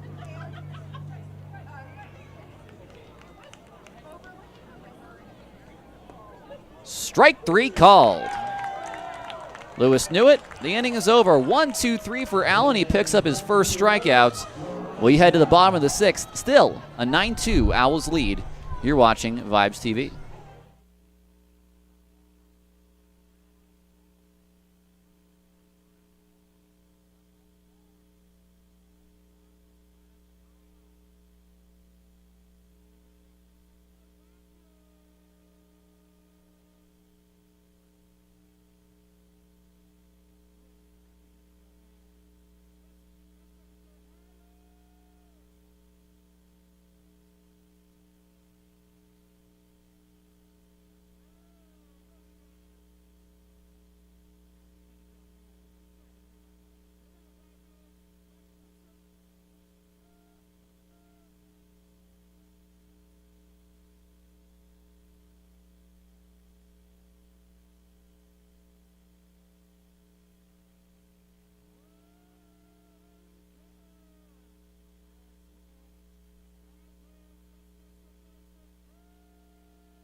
Mike Anone against Will Burakonak.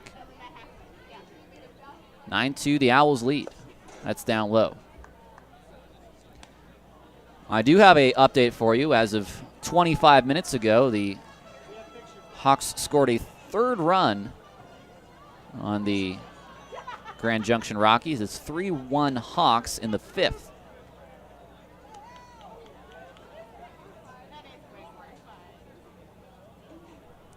Anone, Navarro, and Hernandez.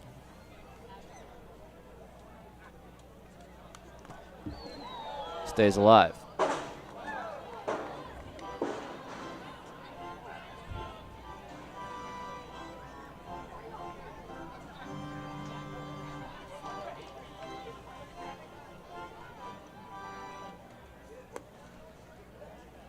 Count evens at 2-2.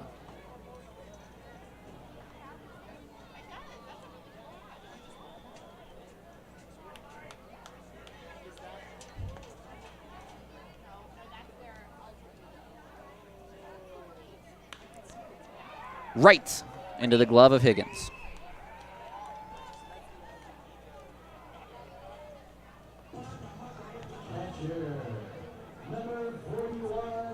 One away for Luis Navarro. Burakonak has pitched very well. Just one earned run. Scattering the 6 hits the Vibes have.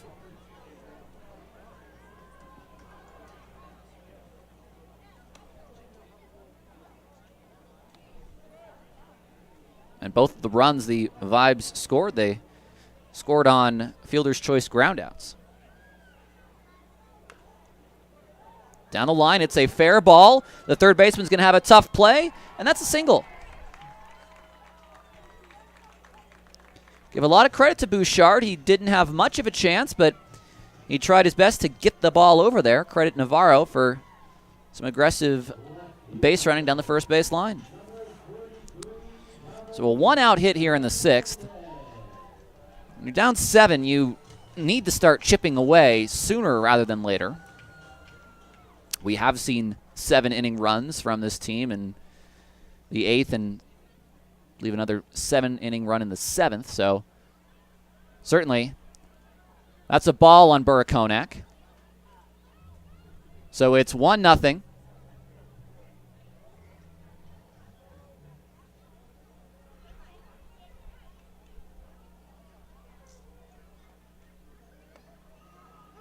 That evens the count at 1.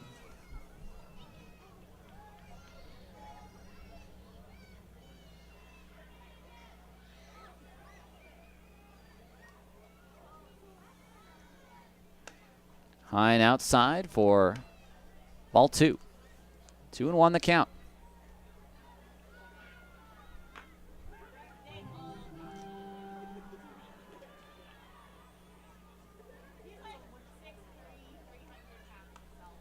Off the hands, out of play.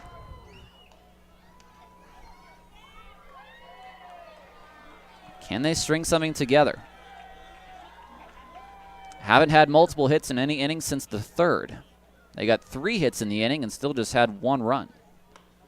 Towards second, this could be 2. Crosby to Higgins to Lewis. Inning over. No runs on a hit, no errors, none left on base. We head to the 7th, 9-2 Hawks. You're watching Vibes TV.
Top of the 7th, 9-2 as it has been since the top of the 4th.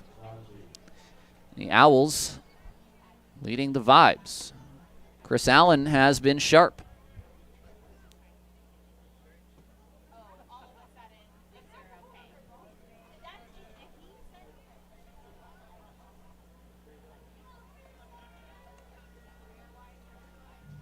He's been sharp, but he starts out this at-bat 2-0 to Brandon Crosby. An error. Crosby reached on in the 1st. Got an RBI.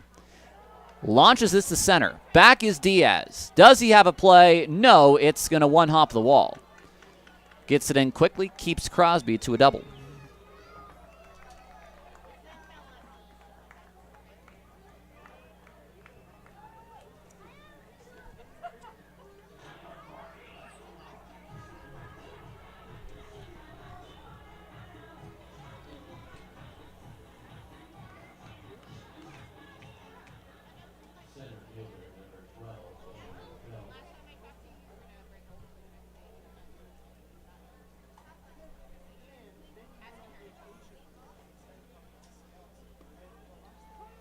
Strike one, even though it's dropped by Navarro.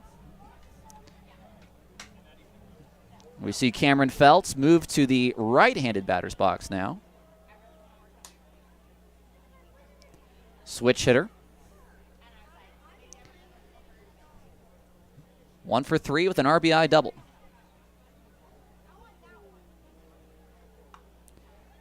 Popped up, Ethan Lopez making a running catch. Same as a strikeout, it keeps Crosby at second.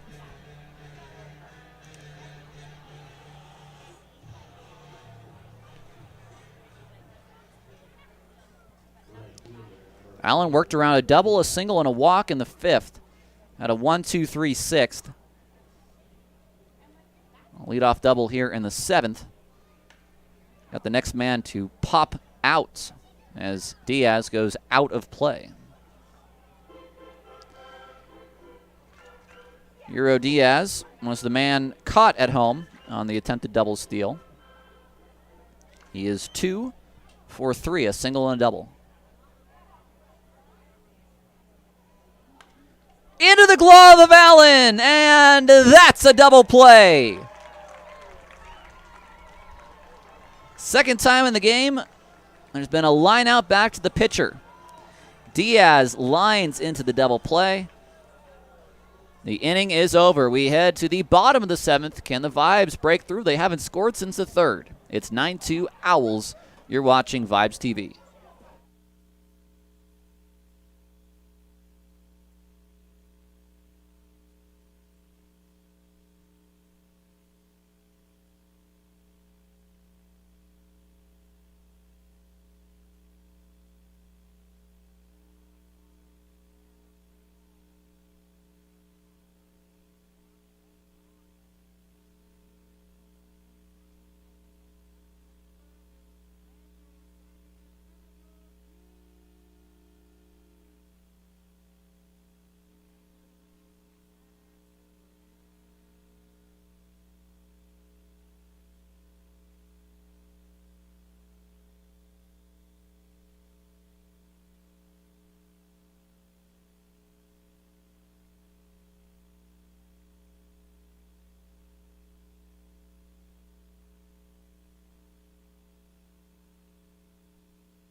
Bottom of the seventh, the first time that Owls manager Robbie Bales goes to the bullpen. It's Chance Benton.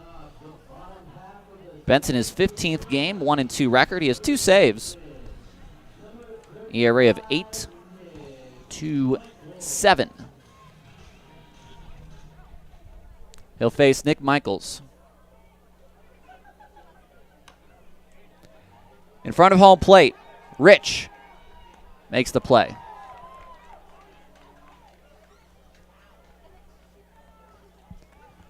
One pitch, one out.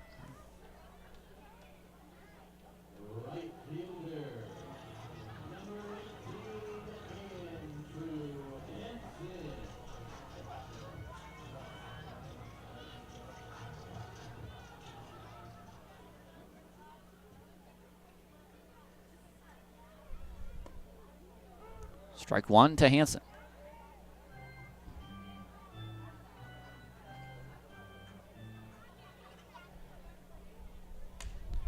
Towards short, sort of knuckled on Higgins. He's going to stay with it for the out. Heck of a stretch from Lewis.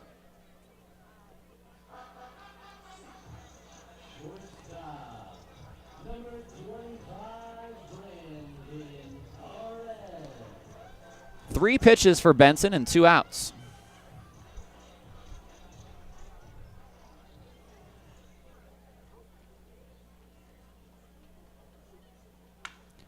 Four pitches for Benson and 3 outs. You almost can't get quicker than that. We head to the 8th, 9-2 Owls. You're watching Vibes TV.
Ball 1 to Marshall Rich.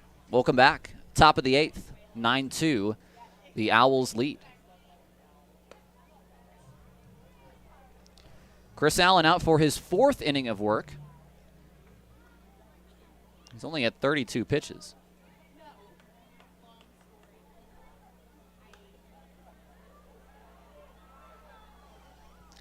Rich today is 1 for 3.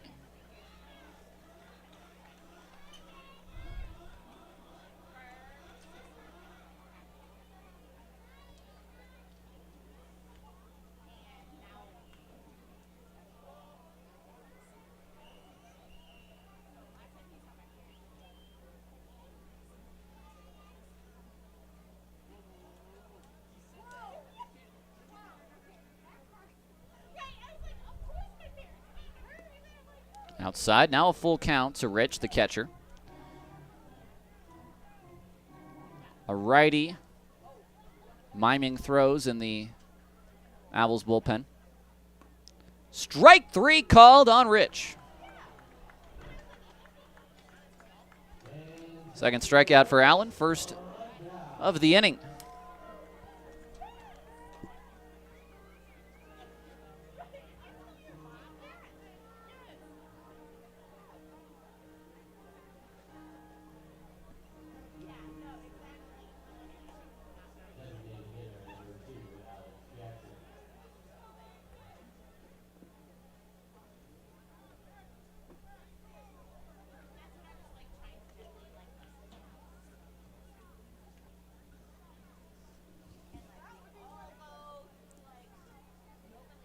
Alex Jackson is 2 for 3, including his 4th home run of the year.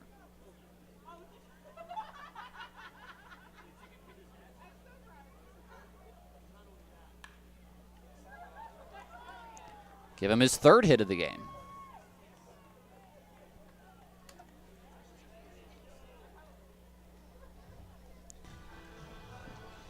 Hard to do better than what Chance Benton did in the bottom of the 7th. He threw 4 pitches.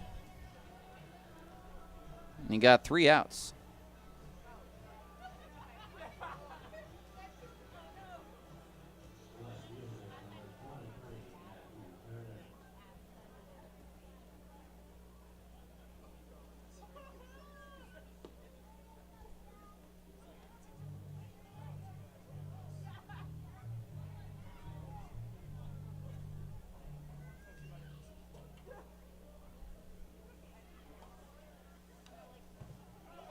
Foul back.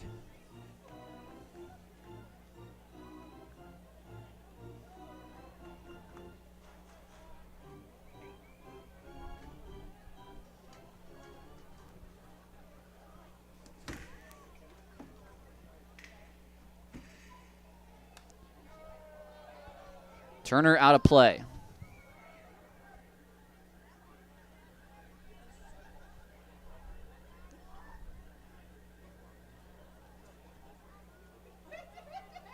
One and two the count to Matthew Turner with Jackson on at first.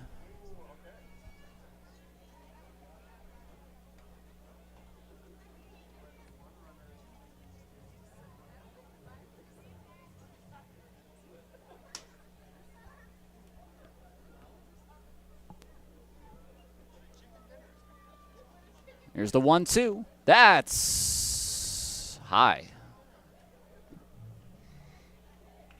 I was ready to ring him up, but I'm not the umpire.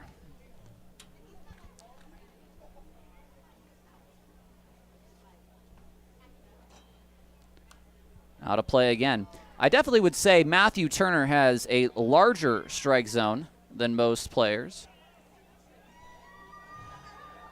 The dude is 6'5" at the plate. Most human beings are not 6'5".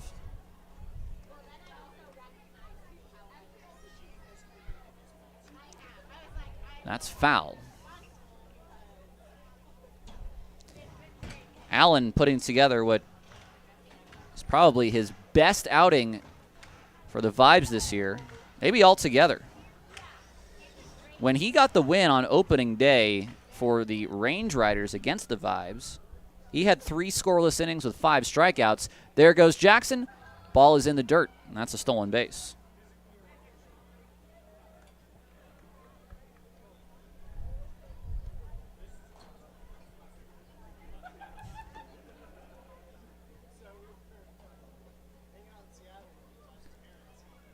Three and two.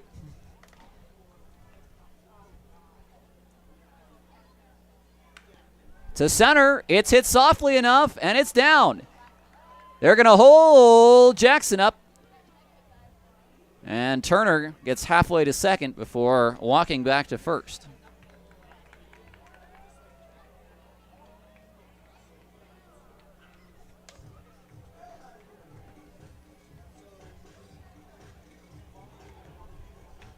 First and third, one away.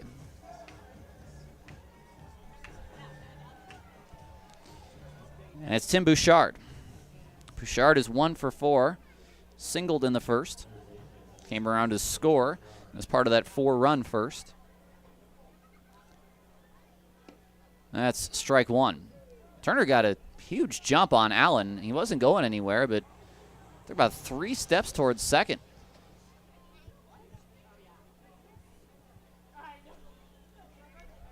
And now Allen will give the courtesy throw over.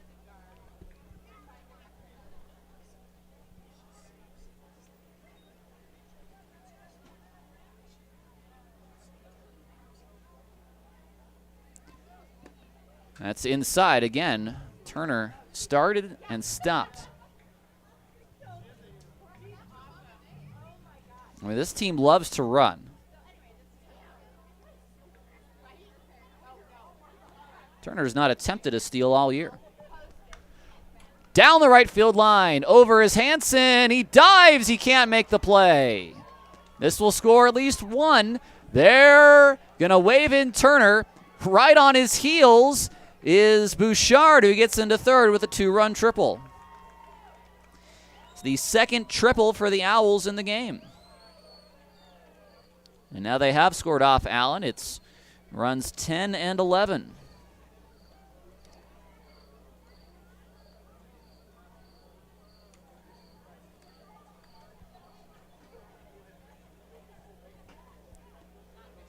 Infield is back for Higgins. Good effort by Hansen, but he came up empty.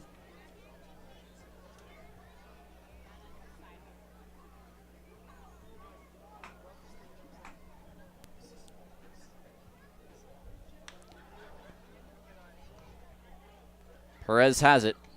It's an RBI ground out. And it's the third RBI for Higgins in this ballgame. So they're going to score 3 off Allen.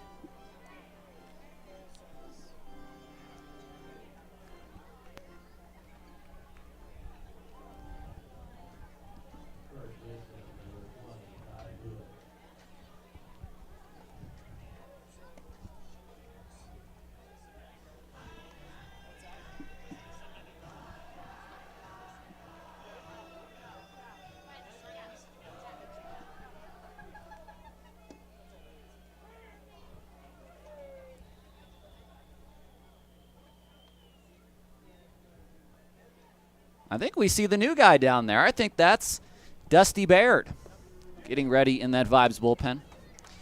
You know, I just cannot seem to find a nice position on this chair in which I can poke my head out the window. I'm just going to kick the thing away. That's strike 3. Allen gives up 3 runs. It's now 12-2, the Owls lead. As we head to the bottom of the 8th. You're watching Vibes TV.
Bottom of the 8th inning for Las Lloronas.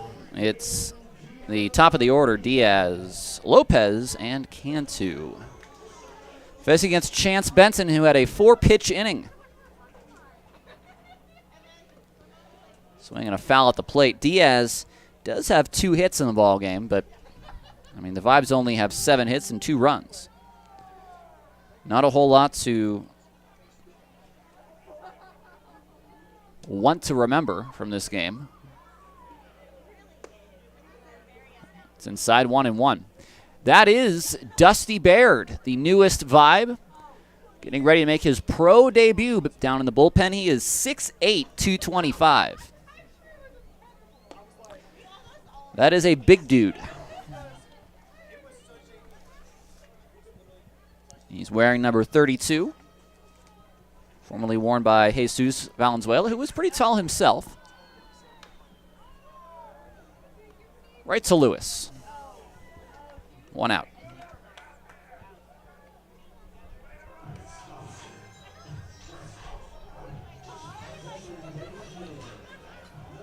That'll bring up Ethan Lopez.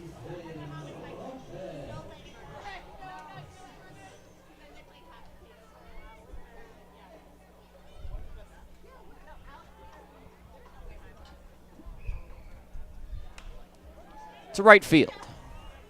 Diaz still coming on, and he can't make the play. Boy, he had to come a long way. Didn't end up getting there. It's single for Lopez. So Ethan is on for the first time tonight. He is going to take a 1-for-4 night.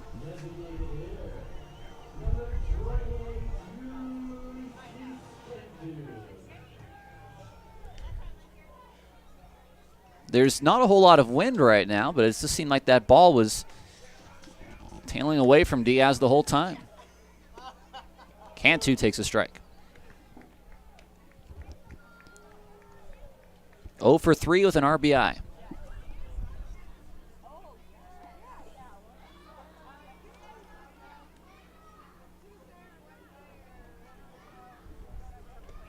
Swing and a miss. That's 0-2. Ball's been flying today. As we know, the elevation for the ballpark, highest in North America for any ball field.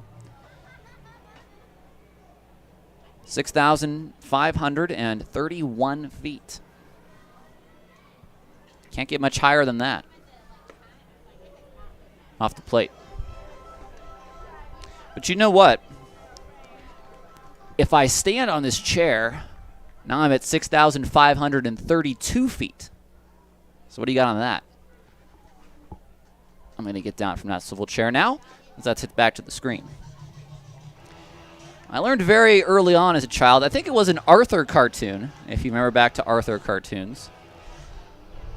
They sort of would have little after-school specials at the end of each episode. One of them was, don't ever stand on a swivel chair, or you'll kill yourself or something. Get yourself really messed up. I broke that rule. 1-2. And that tied up Cantu. For a strikeout for Benton.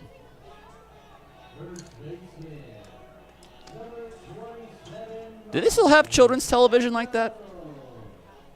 Or is it all just sort of now Paw Patrol and... No? I mean, even Sonic the Hedgehog used to have his little Sonic Says after the animated episode where he'd say, you know, oh, don't play with matches or, you know, any of those cautionary tales for kids. 2 outs here in the bottom of the 8th, a 12-2 game. Unknown takes a strike. It's 0-2.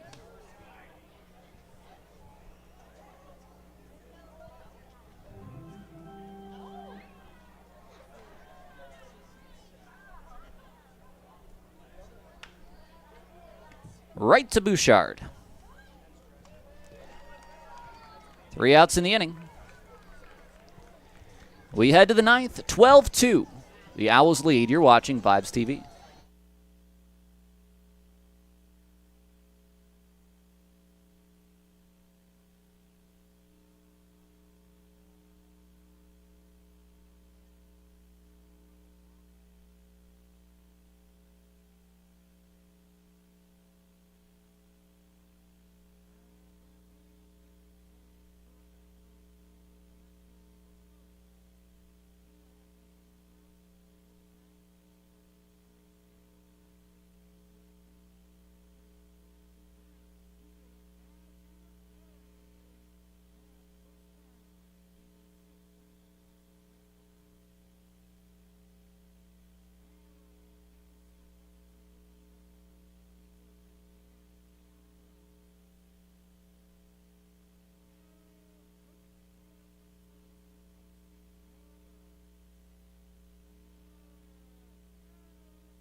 Welcome back to Vibes Baseball here on Vibes TV. We've got a pro debut to tell you about. Please say hello to Dusty Baird. Dusty Baird pitched at both Brown University and Belmont. And at Belmont, he got a 4.0. This is one smart guy. 24 years old from Indianapolis, Indiana. 6'8", 225. At Belmont this year, 21 games, a 2-1 record. No starts, had a save. ERA of 3.23. So Baird will get his first inning here.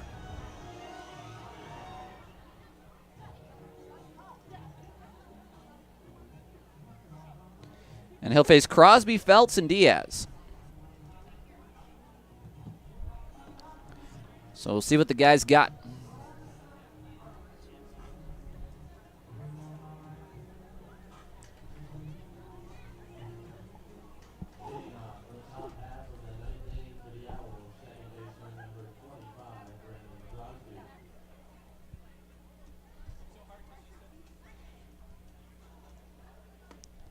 First pitch is inside. Two-seam fastball, cutter. And the slider, a three-pitch pitcher. Worked to the back end of the Belmont bullpen. That's out of play. Heads up, folks. 1-1.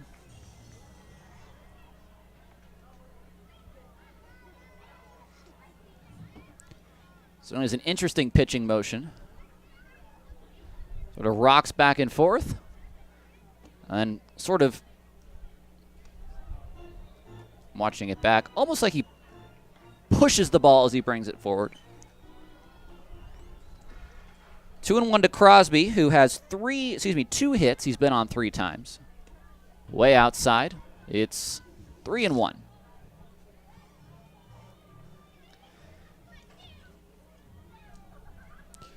At the end of the Major League Baseball draft today, the 20th round finished. I'm sure we'll see a lot more guys like Dusty Baird who go from the college ranks to teams within the Pioneer League.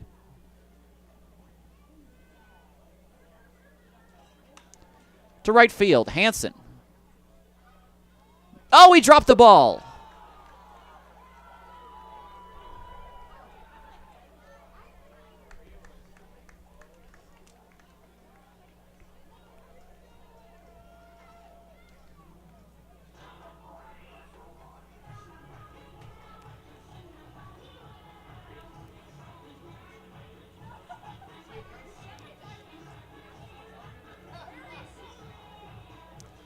Hansen sort of leaned into it the wrong way, not the most comfortable.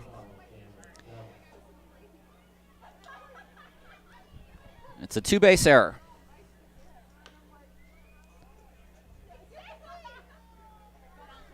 Feltz is out on 1 pitch, though, as Crosby goes to third. So the debut for Dusty Baird, a slightly uncomfortable spot to be put in. Of course, should Crosby score, it would be an unearned run. 2 weak balls hit. Lazy fly ball to right. And do we have a pinch hitter here? This should be Euro Diaz. Instead, it's Johnny Carr. Johnny Carr will hit for Euro Diaz here.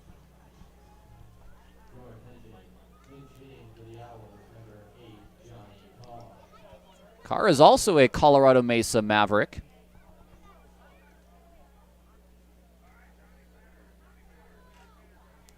.59", 175.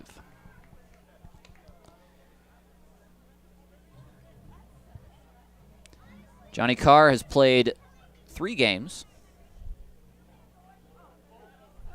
2 hits, scored a run.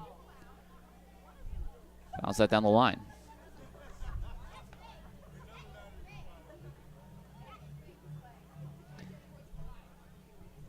I don't know how old he is. I don't know if he has children, but I'd love to talk about Johnny Carr's son. Does that joke work, Cassie? No?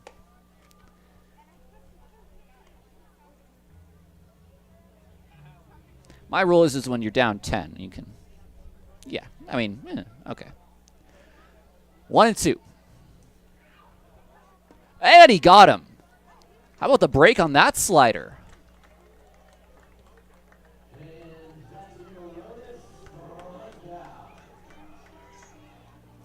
It's the first strikeout in the career of Dusty Baird. Dusty's just one of those good baseball names, Dusty Baird. I mean, that had some nice action to it, that slider. Here's Rich. Inside on the two-seamer at 86.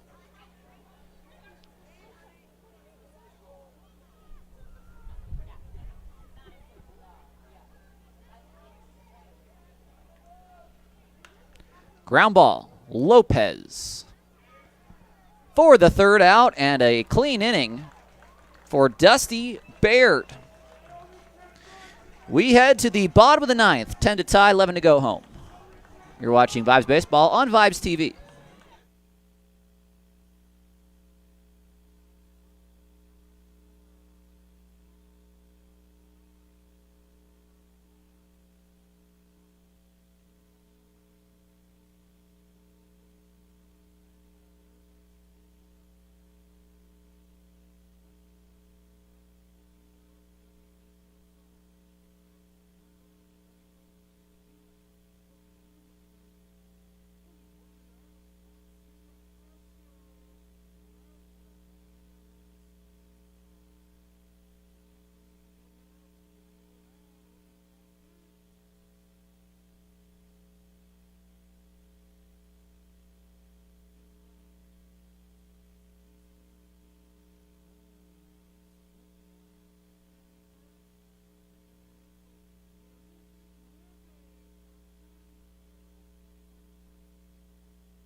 Welcome back to Vibes Baseball, bottom of the ninth.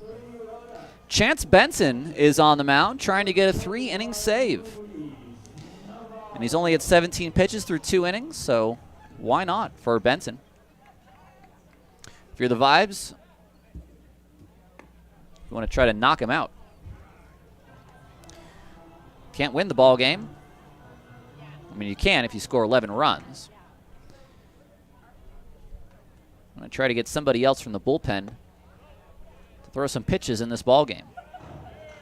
Strike, says Gary Chachowski down at first. Error by Hansen. Doesn't come around to hurt the Vibes. Got to feel good for Dusty Baird, who gets his first pro inning, his first pro strikeout.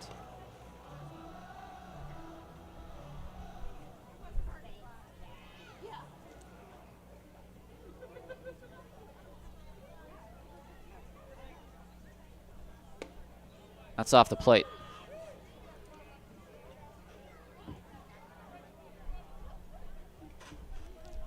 Two and two to Navarro.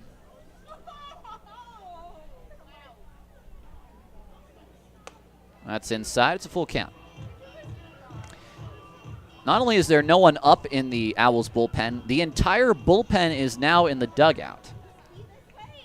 So I think Benson will get 50 pitches in this inning if he needs that. I don't think he will. This is to Bouchard. And that's the first out.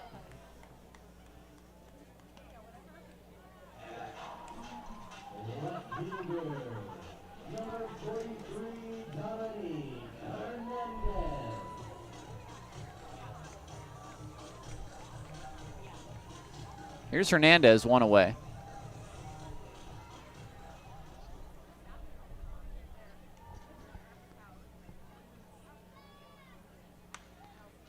Into the glove of Lewis.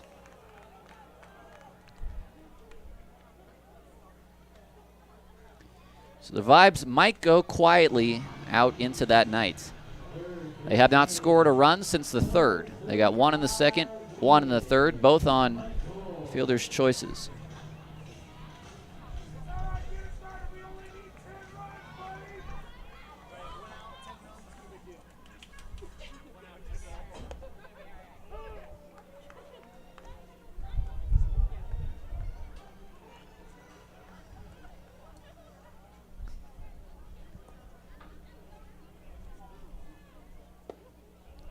Michaels is down 0-2. Benton, an out away from his third save of the year.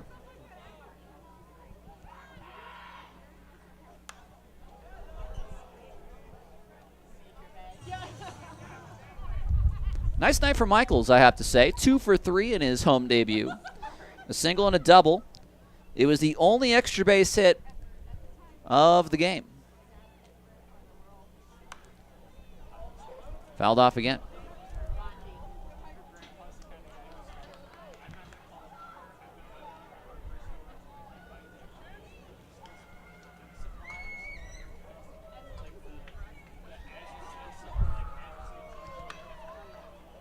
To Lewis. And that's the ball game. Vibes dropped the opening game of the second half by the final score of 12-2. We'll come back for a quick Vibes postgame show. You're watching Vibes TV.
Welcome back to UC Health Park. Tyler Peterson with you, wrapping things up on this Tuesday night. It's the first night of the second half, and for the Vibes, they will take a opening night loss. Final score is 12-2. The Owls win. 12 runs, 19 hits, an error for Northern Colorado, and for Rocky Mountain, 2 runs on 8 hits and 3 errors in the ball game. The win goes to Will Burakonak. He is now 3-2. The loss will go to Brett Irwin. He is now 1-3. And Chance Benson picks up a 3-inning save for his 3rd save of the year. 4 runs in the top of the first for NoCo. Sort of started things out, and it did not get much better for the Vibes at any point in the ball game. 4 straight hits in the first and an error. Out on a 5th hit after a strikeout.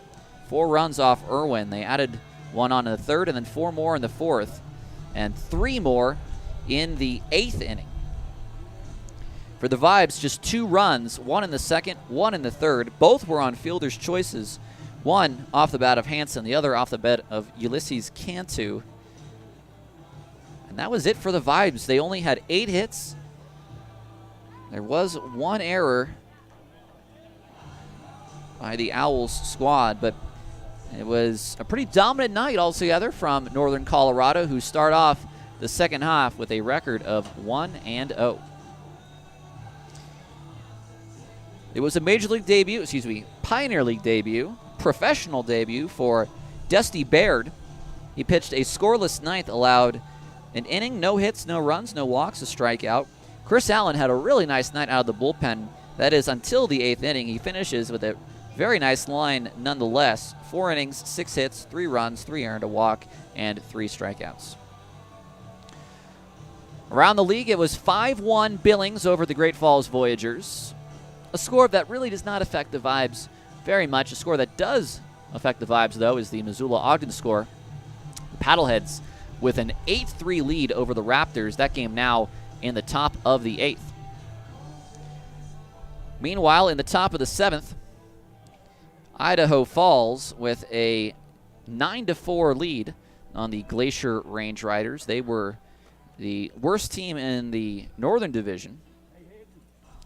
And our last game of the night, Grand Junction and Boise. See if I can get an update for you on that game, because for some reason they just aren't sending stats to our Presto system right now. Grand Junction scores 1 to take the lead as of 15 minutes ago. So Grand Junction with a 1-run lead in the bottom of the 7th. Time of the game was only 2 hours and 28 minutes. A 45-minute weather delay, but 2 hours and 28 minutes worth of game time in front of 1,591 fans. Well, for John York back in our Wisconsin studios, our technical director this evening, for Enda Mandian and Hayden Everhart, our 2 camera operators, I'm Tyler Peterson saying thank you so much for tuning in to Vibes Baseball tonight. We'll see you again tomorrow for Game 2 of the series. It's a 6:30 first pitch. Pre-game will start right around at 6:15. Again, the final score tonight, the Owls 12 and the Vibes 2. Have a good rest of your Tuesday evening.